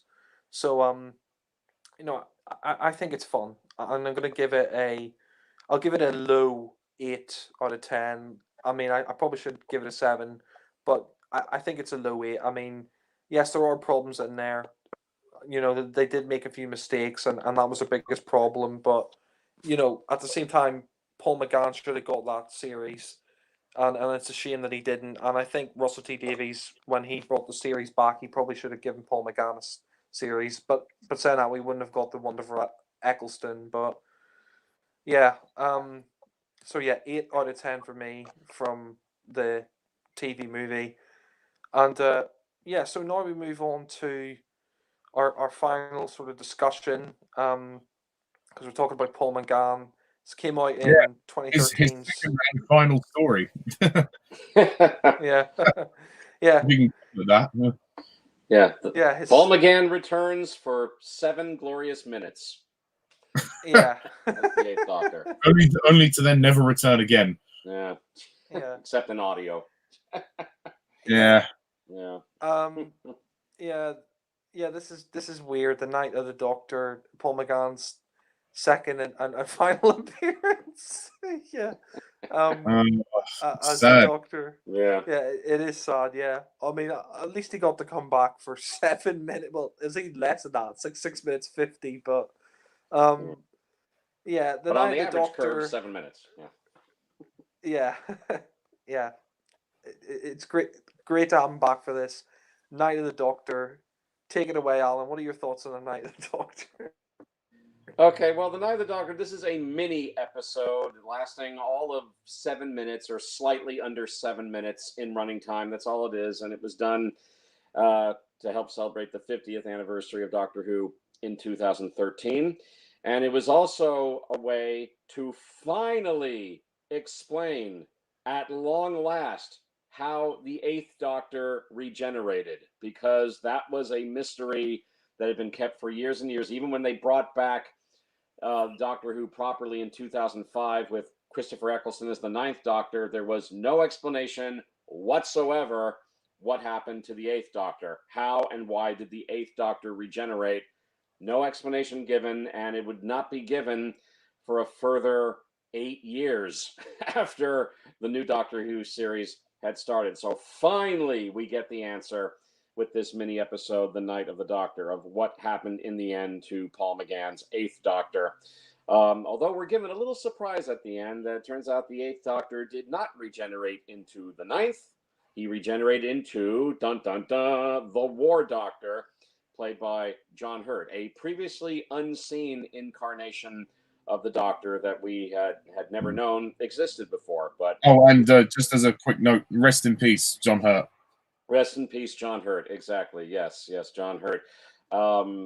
Obviously, John Hurt was never going to get John Hurt was never going to get a TV series of his own, but he did do 12 audio adventures as the War Doctor, and I highly recommend you pick them up because that's pretty much all John Hurt has as the War Doctor, apart from a couple of appearances on TV, kind of in the same boat as Paul McGann, really, as the Eighth Doctor. But anyway, the Eighth Doctor would regenerate into the War Doctor. Not the Ninth Doctor, as it turned out. The War Doctor will later change into the Ninth. But anyway, this mini episode focuses on the Eighth Doctor, and it basically shows us what happened at the end of the Eighth Doctor's era. And basically, the time war between the Daleks and the Time Lords are in full swing, but the Doctor wants no part of that war, and he just does not want to take part. He does not want to fight. He just wants to stay out of it.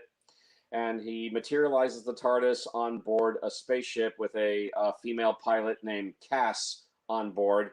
And the Doctor, he tries to save her, tries to take her off the ship and into the TARDIS to safety. But the thing is that these pilots fighting, I guess they're neither, well, they're not Time Lords, and they're obviously not Daleks. I don't know if they're humans, but they're humanoid. And they see the Time Lords to be just as evil as the Daleks are, just as evil as them. And they don't like the Daleks. They don't like the Time Lords. And once Cass realizes that the Doctor is a Time Lord, she flat out refuses to get into the TARDIS with the Doctor. I mean, she says, no, go back to your TARDIS. You Time Lords are just as evil as the Daleks. I don't want to have anything to do with you. And the Doctor, pleads with Cass to please get into the TARDIS. He said, please, I'm not fighting in the war. I don't want any part of it. But Cass just doesn't believe him. And, it might have been a smarter idea for the Doctor to just get into the TARDIS and fly off if Cass absolutely flat out refuses to leave and says absolutely not, even though this spaceship is about to crash. But she basically tells the Doctor, I would rather die than get into the TARDIS with you. She doesn't actually say those exact words, but that is basically what she's telling the Doctor. And as the Doctor, I would have just said, well, okay, but no, he says, no, I'm not leaving without you, Cass. So the ship crashes, and apparently both the Doctor and Cass are killed, or so we are led to believe. And it turns out that the spaceship has crashed, I guess the planet is Karn, because we meet up with the Sisterhood of Karn, who we last saw in the Tom Baker classic, The Brain of Morbius. And the Sisterhood of Karn, they rescue the Doctor, and through their magical powers that the Sisterhood of Karn have, they are able to briefly revive the Doctor, bring him back to life, but apparently the spell will only last for a few minutes, and they have to give the Doctor the crucial choice of, if you want to save yourself, you have to drink one of these potions that we've concocted so you can regenerate and save yourself. And one more thing, Doctor, we desperately need you to fight in the Time War against the Daleks because you are desperately needed. So they bring the Doctor back to life, but they also have to convince him to join in the Time War and fight against the Daleks, which the Doctor does not want to do at all. But so that's the conflict that you see here. Sadly, Cass is beyond help, and she's dead. They bring in her body, but she's dead. So basically, this is the conflict that the Doctor is having at the very end of his 8th incarnation about whether or not to fight in the war, and if he does choose to fight in the war, what incarnation would he like to be? And this is also the mini episode. I have to say this is the mini episode that drops the first hint of what's in store for the Doctor in the future, and I'm talking about sex change because one of the potions the Doctor is offered is a potion that will change him into a woman. He does not take the potion, but just the fact that he's offered the potion is a sign of what's to come in the future of Doctor Who. And for me, boo hiss. Okay. And I'm sorry I have to keep saying this, but I know it's always a loaded answer. Okay. I'm not sexist. I love women, but God damn it, the Doctor to me is a man. Okay. So the notion of changing him to a woman, I'm sorry. The Doctor to me is a male character. But in this episode, he's offered a potion to change him to a woman, and that's definitely a sign of what's to come. Although the Doctor does not take that potion. So we get here for the majority of this glorious 7-minute mini episode. We get a conflict between the Doctor and the leader of the Sisterhood of Karn, Ohila, played by Claire Higgins, and it's a fantastic scene. I mean, say what you want about Stephen Moffat and what he and his successor Chris Chibnall did to Doctor Who, but Stephen Moffat, when he put his nose to the grindstone and he wrote, he could write some really good, strong stuff. And this is I think this is a terrific mini episode, and it leaves you starving for more. You want more with Paul McGann, but we only get this 7-minute scene, really. I mean, it starts out as a scene between the Doctor and Cass, and then it ends as a scene between the Doctor and Ohila.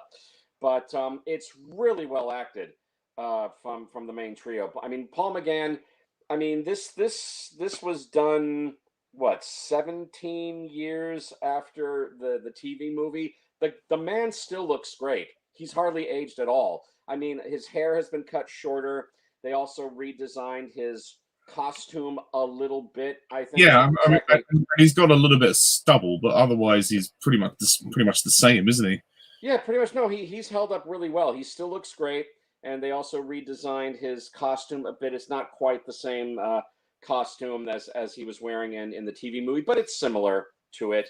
So he's still looking great. He's held up really well, and of course, he is still the brilliant actor that he was as when we saw him before in the TV movie. He is still the brilliant Doctor that he was in the TV movie. And let's also not forget, Paul McGann has recorded a whole bunch of audio adventures. There's a whole ton of audio adventures with Paul McGann as the Eighth Doctor, and he's still recording audio adventures, and that's great. But The Night of the Doctor is his only other televised adventure, just the TV movie and The Night of the Doctor, and that's it for Paul McGann. But I'm so glad that they did bring him back for 7 glorious minutes, even though you clearly are starving for more Paul McGann as the Eighth Doctor. But okay, this is all he gets.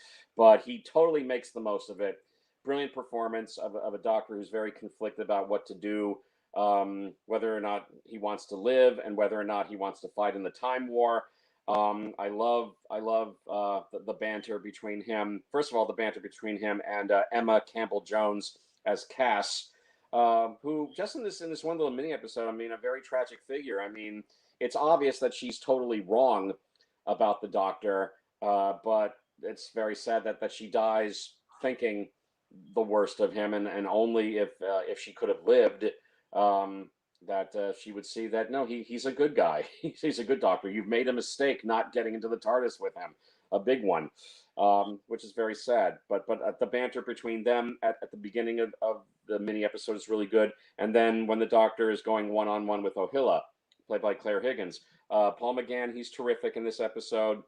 Claire Higgins, terrific as Ohila. She has a lot of great presence herself, and I like Emma Campbell-Jones as Cass, and of course Ohila does eventually convince the Doctor to fight in the war and take one of these potions and regenerate and dive into the war and fight those pesky Daleks. But the Doctor tells Ohila, tells her, "Make me a warrior." And there's no need for a doctor anymore. So by choosing to fight in the Time War, the Doctor chooses to relinquish the name of the Doctor, that he would rather just go by no name at all. So he takes one of the potions that will regenerate him and I guess make him a warrior to fight in the Time War. And he drinks the potion, and he says to Ohila, "Will it hurt?" She says, "Yes." He says, "Good." And then just before he drinks the potion, he rattles off the names of his companions from his Eighth Doctor incarnation. Although, did he mention Grace's name? I guess not, because she was only in that one adventure. But he mentions his companions that he's had throughout his audio adventures and in graphic novels. The only name I can think of off the top of my head is Molly, one of his companions was named Molly, but he rattles off a few other names and pays tribute to them, and then he drinks the potion, and the golden light comes out of his hands, and he screams and he falls to the floor, and he regenerates. We don't actually see the face change. Again, he's regenerating into a young John Hurt, who by this time is an elderly man. So, but then we see the Doctor get up. We don't see his face yet, but we see him get up, and he puts on, I guess, the what's it called? A bandolier. Yes, there you go. I'm looking at Wikipedia. He puts on Cass's bandolier, I guess, as a tribute to her. And then finally, we get this special effects shot of the Doctor looking at his new incarnation in a reflection of, I guess, a jug or something like that, or some sort of antique on a table or something like that. And it's a young John Hurt looking at himself, and he's now the War Doctor. So for 7 glorious minutes in 2013, we got Paul McGann back as the 8th Doctor. Paul McGann just as brilliant as he was in the TV movie. And it's an excellent mini episode. I mean, I'm not going to be reviewing all of the mini episodes that have been done on Doctor Who on my channel, because I think a lot of them, in my opinion, they're fine, but they're not really worth reviewing. But I will make the occasional exceptions. And this is one mini episode that I do make an exception for, that I think is really that good. And it's too short because it totally leaves you starving for more. But it was a wonderful way to bring back Paul McGann as the 8th Doctor, if only for 7 minutes. And it finally answers the question of how the 8th Doctor regenerated. I'm so happy Paul McGann came back to do it.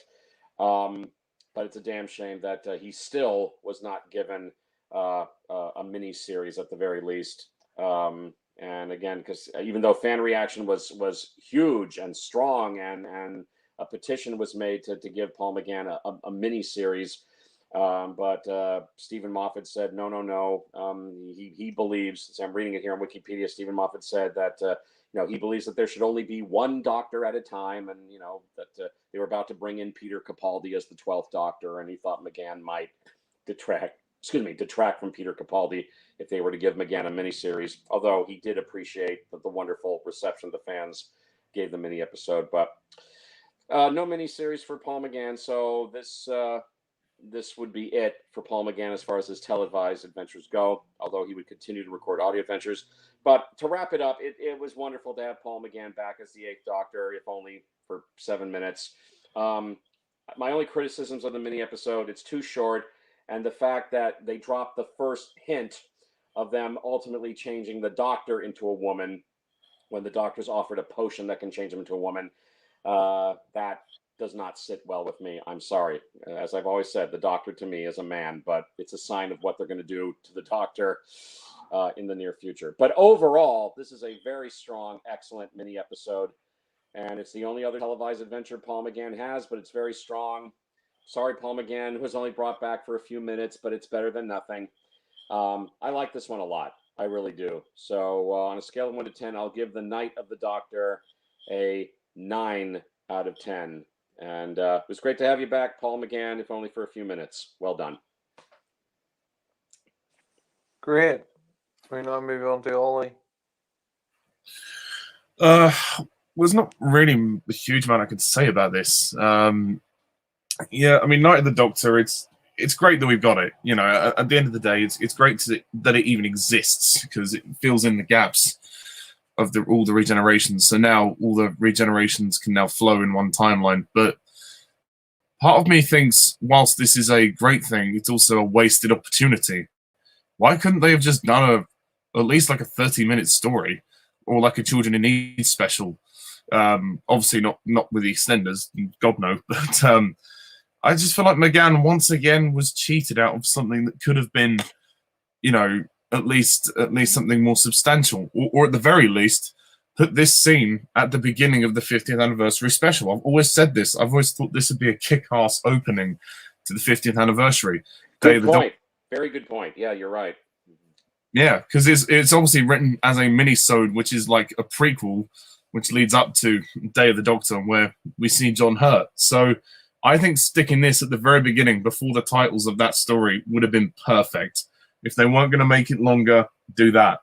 But for what it's worth, McGann is really good as the Doctor. He's playing a much more dramatic version of the character now, and I like that when he's confronting with the Sisterhood of Khan. They're they're all very good, and McGann, as he's trying to decide which potion to drink, yeah, you could go on about how much they suggest the gender swapping thing, but I'm choosing to ignore that for this little special.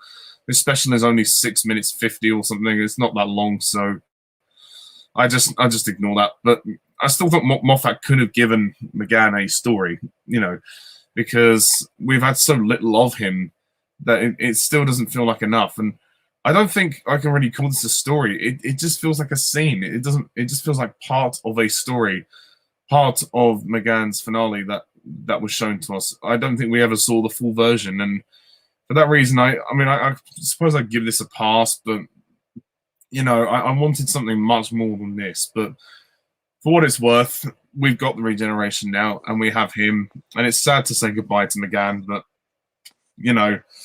I wish he had better. I wish he had better, or I wish he had more. Having one movie and one mini, that's pathetic. It's a real shame. As for Cass, I think she's quite cool. I think she's a good character, and I quite like the moment. I don't know why this moment has always made me and a couple of my friends laugh when he wakes up. The music changes. It goes, oh, and he goes, Cass! And he has like a sort of spasm. He says, Cass! I don't know why. It just always makes me laugh. But yeah, Night of the Doctor, it's for what it is, it's okay, but I wish it was more than what it was. So out of 10, I suppose I'd probably give it I'll give it a 6 out of 10. I'll pass it off, but damn, McGann deserves a much better exit. But still, it's not the worst exit for a Doctor. There are far worse exits to come. So yeah, but that's just my opinion. Yeah. Thanks, Ollie.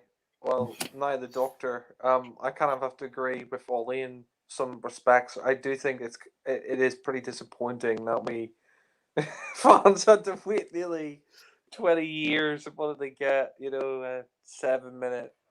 Not even a 7 minute mini. So with Paul McGann, and it's great to have him come back to the role, but at the same time, it's like, well,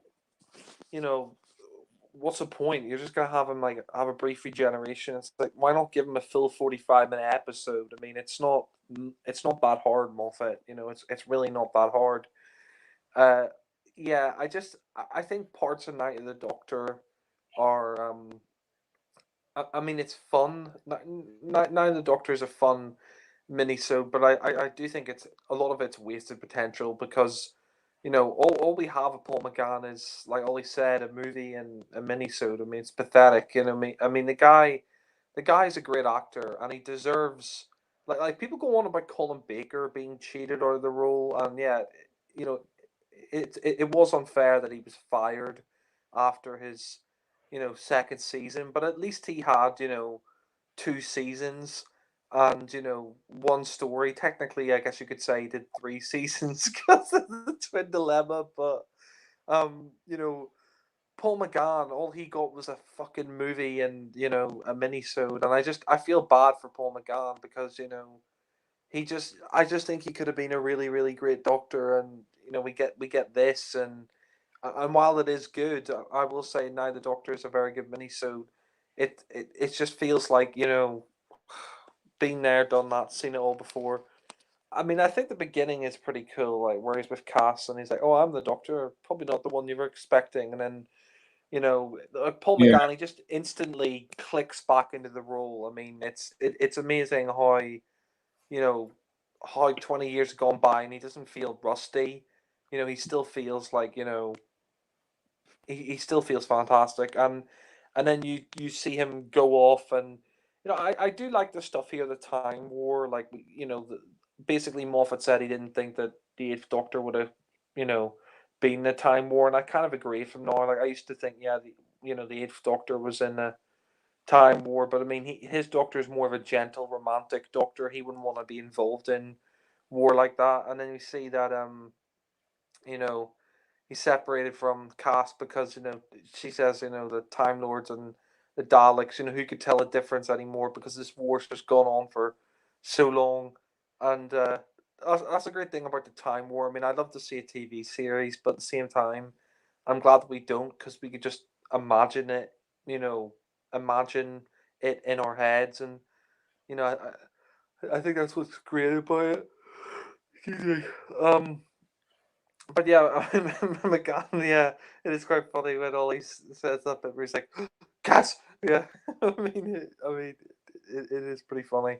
But I mean, McGann's acting here is great, and he just proves that unlike Lazenby, he can act. He can act, and I do think that he's really great, and bringing back the Sisterhood of Karn was really cool as well. Like we haven't seen them since Brandon Morbius, and yeah, I'm not really a fan of potion man or woman choose.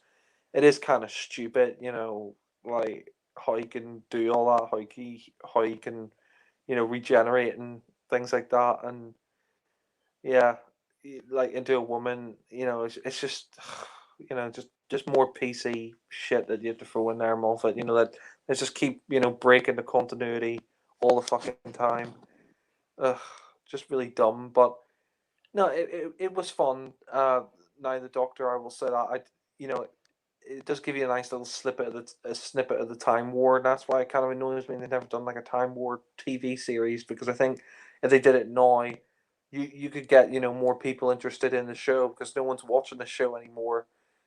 But um, as it is, it's a fun little mini-sode. I think it's there's really not much to say, and the ending where he turns into you know John John Hurt. It would have been nice if we got to see that instead of the reflection, but I suppose at the same time, it would be hard to do the generation Paul McGann to do like a young John Hurt, like with the CGI. Didn't want to make it look a bit, didn't want to make it look rubbish, but I mean, you could have done something a bit better than that.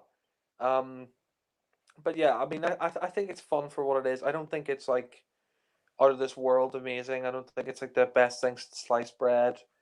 But I do think it's a fun little mini-sode. It is very good for what it is. I really don't have any complaints about that mini-sode apart from the man or woman crap. So I'll close off. I'll give it a 9 out of 10. My only complaint would be the man or woman thing. You could just cut that out, but yeah. All right. So So yeah, that's all of it. That's it for Paul McGann. that's it Yeah. basically. Yeah. Yeah. No ranking on this one because Yeah. What's the there's point? yeah yeah No point. no point yeah. So I mean I had fun talking about this. I mean to Me sort of too. wrap up. I mean I guess we could say like yeah, like what are your overall thoughts then of this sort of time in the 90s? I want to hear like some of your stories, Alan, briefly before we wrap up. Like, uh, when the series came back in 2005, which we'll get to, like, did you think it was ever going to come back after the TV movie, or no? I had always kept the faith that the show would come back, and I thought, yeah, for sure, at some point they will bring Doctor Who back. They have to. I mean, the fan base is definitely there. The interest for a new Doctor Who series is there. They will bring it back at some point. I never doubted that they would bring it back at some point, but it was just a question of when. But years kept passing and passing and passing.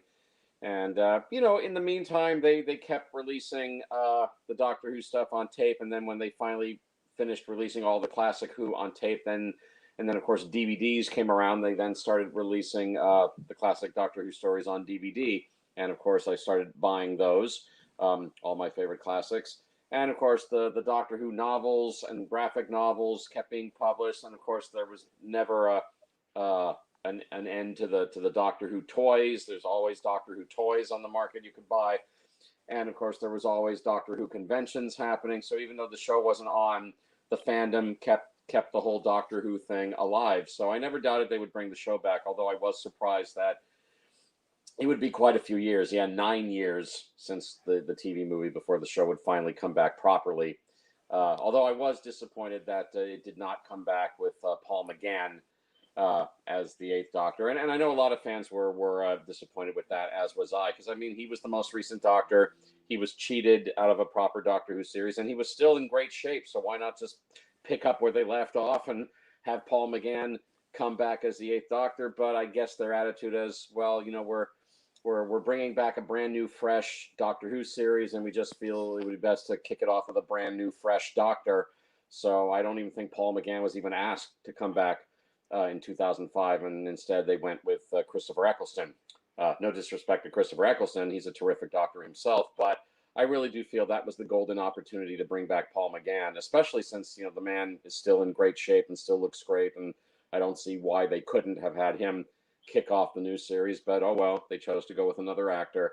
But you know, like I said, between the TV movie and the new Doctor Who series in 2005, I mean, they were releasing the classic stuff on tape and then on DVD, so that kept the interest alive. But I never doubted the show would come back. I'm of course, you know, I'm thrilled that it did come back, because wow, what a marvelous comeback for Doctor Who, huh? And thank God they got Russell T Davies to kick it off as the new showrunner, because he knew exactly what he was doing, and Doctor Who was definitely in good hands with him. And of course, you had Christopher Eccleston, even though he only did the one season, but he did it great. And then of course we got David Tennant. But as for Paul McGann, I mean, I'll just say in conclusion, Paul McGann, he was and he is a great Doctor, but he could have been one of the greatest Doctors if only he'd gotten a proper Doctor Who television series. And I will always consider it a terrible injustice that he was cheated out of a proper Doctor Who television series, which so rightfully should have been his. I mean, yeah, he's got a whole bunch of audio adventures, and sure, that's better than nothing. But as far as televised adventures, he only has the TV movie and the mini episode, and that's it. And that's such a terrible shame, because just with the movie and the TV episode, he proved beyond a reasonable doubt, you know, that he's a terrific Doctor. And I'm sure, I don't doubt for a second that those audio adventures are probably great. I'm sure I'll buy some of them at some point down the road. Maybe when I'm finally finished reviewing the Doctor Who television series on my channel, I'll finally properly dive into the audio adventures. The only audio adventures I've dove into, and I always recommend these to you guys, are the War Doctor audio adventures with John Hurt. There's only 12 of them. He's great, so I've got those. But I would definitely like to check out some of Paul McGann's audio adventures, and I may do so at some point. But just with the movie and the mini episode, Paul McGann was a terrific Doctor, and I definitely salute him for his wonderful contribution to Doctor Who. I'm sorry that he was robbed of a proper TV series. That's really, truly unfair what happened with him. But for the brief time he got to be on screen as the Doctor, he was great. And I'm sure I'll check out some of those audio adventures at some point. And I thank you, Paul McGann, for your marvelous contribution to Doctor Who as the Eighth Doctor. Well, thanks, Alan. And do you want to sum up anything, Ollie, before we? Yeah, well, just to kind of add to Alan's point, yeah, it's a damn shame that McGann only got, well, this and the TV movie as his only televised appearances of the show. That sucks. But at least he's got a plethora of Big Finish audios, so that's something to add to his era. And, you know, even though his time in the role is brief, and I stand by that he is the George Lazenby of Doctor Who, he still managed to play the role the best way he knew how. And I feel like, you know, if he had a series, I feel like his Doctor could have been one of the best if he was allowed to continue. The problems with his era are not so much him, it's just the stuff surrounding him that seems to be out of place in a lot of areas. But no, McGann held it together, and thank God that we got his regeneration in the end. And yeah, I do wish there were things about the TV movie and Night of the Doctor that were different and better, but, you know, woulda, coulda, shoulda. You know, at the end of the day, Paul McGann, he still tried to reinvent the show. He still tried to keep it going. And, you know, I think he should have been given a chance in the new series. I think maybe Russell T Davies could have thought of Paul McGann, but no, obviously the new series went in a completely new direction. But yeah, I miss Paul McGann. I think he was good, and I think he's the Doctor that could have been. So yeah, to Paul McGann, I salute you. And yeah, thanks for this. I look forward to talking about Christopher Eccleston, but Paul McGann will always be remembered as number 8. Thanks, Ollie, and I agree. And yeah, it is a shame that Paul McGann really missed out because you know, I mean, the guy's a great actor, and as an actor, you know, the chance to be the Doctor for a certain amount of years is sort of the, you know, it's basically the, you know, the dream of a lifetime. You know, to Holy do Grail. that. And, yeah, yeah, to get such a high profile role like that, and I feel bad for him because the guy generally is great, and I think the problem is he was the right Doctor at the wrong time. Yeah, Yeah, I think Agreed. that was Agreed. yeah. I think that was the main problem was that you know he was the right Doctor but at the wrong time. You know, if he had been a Doctor, just to be clear, the Doctor's not an easy role to cast. No, no way. I mean, despite the fact there's been many people that have played him, it's not an easy role to cast, and especially after the cancellation of the classic series, how do you begin to cast someone else to try and remedy what happened before? But no, McGann, he really tried, and you can see that on screen. He had the passion for the role, and I appreciate that. You know, yeah, exactly. You know, he had a lot of you know, passion, and it's a shame that he really you know he got shafted in that sense. You know that you know he basically you know he thought he was gonna you know do it for 6 years or whatever it was, like 5 or 6 years, and then you know it just went like that. But I suppose you know that's how tough the acting business is, and you know. But I mean, at the same time, you know, he's gone on to appear in a lot of other stuff. But it's such a shame that you know we sort of been starved of Paul McGann. All we've had is like a movie and a mini sode. in a weird way, sorry to interrupt you, Jack. The contradiction of that is that playing the role of the Doctor it's a role that follows you around everywhere. So he still goes to conventions. He still gets the attention from it. It still takes over his daily life, which is great for us, you know, and him, I suppose, that even though he didn't get as much time on screen, at least he still gets the recognition that he deserves, which I think is great, and that's all down to the fans. The fans, he has his group of fans. There's probably even a few people that would rate him as the best Doctor. I mean, well, a select few.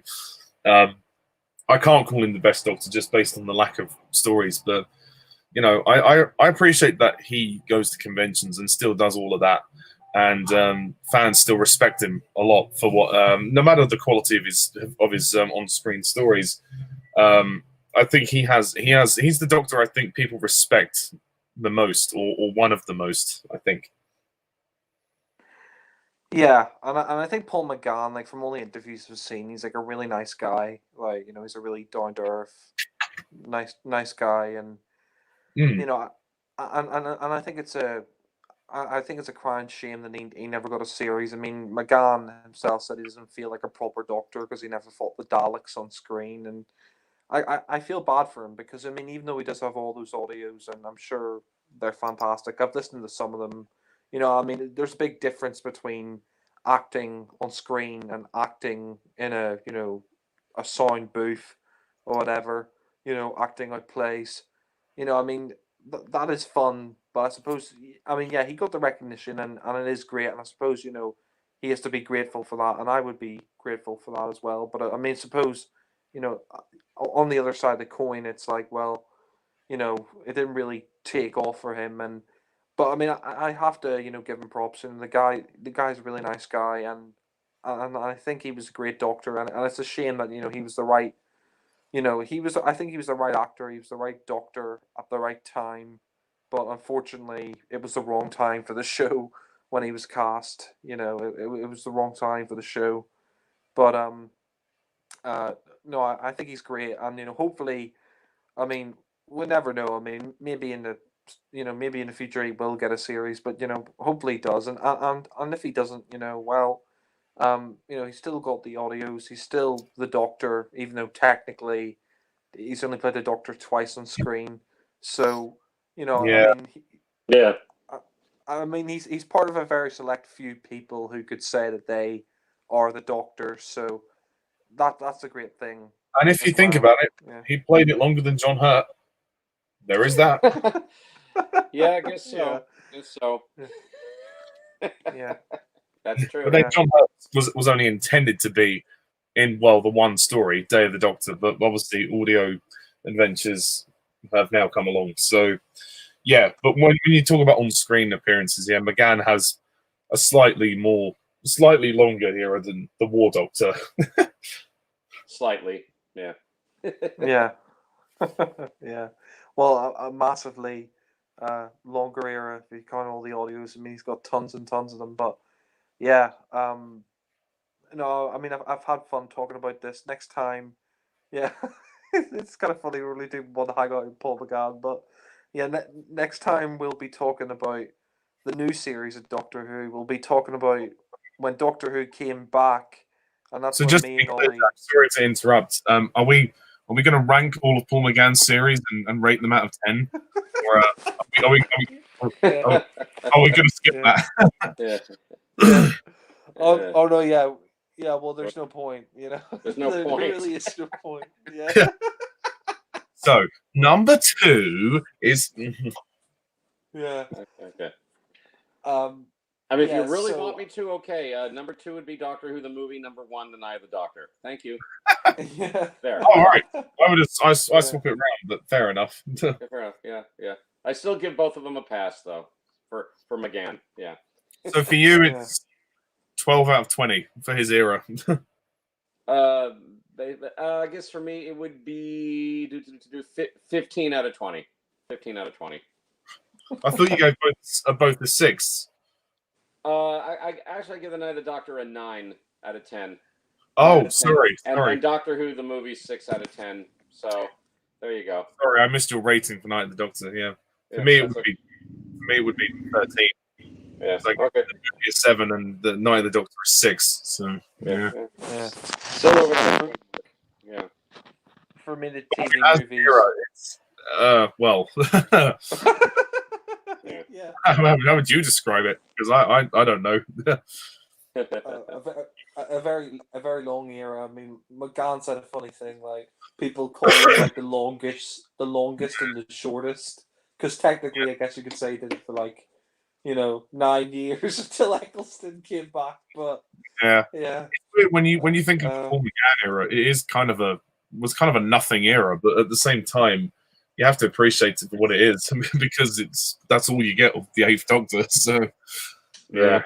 yeah. I mean, basically, it was 17 years long, 1996 to 2013. Yeah. I mean, so Yeah. So Yeah. technically the longest Doctor, but yeah. and then Christopher Eccleston was only 1 year. So when you compare those odds, Yeah. But yeah, no, it's a shame that he never got brought back. Like Russell never asked him back. But at the same time, I suppose that's that's the business for you. But well,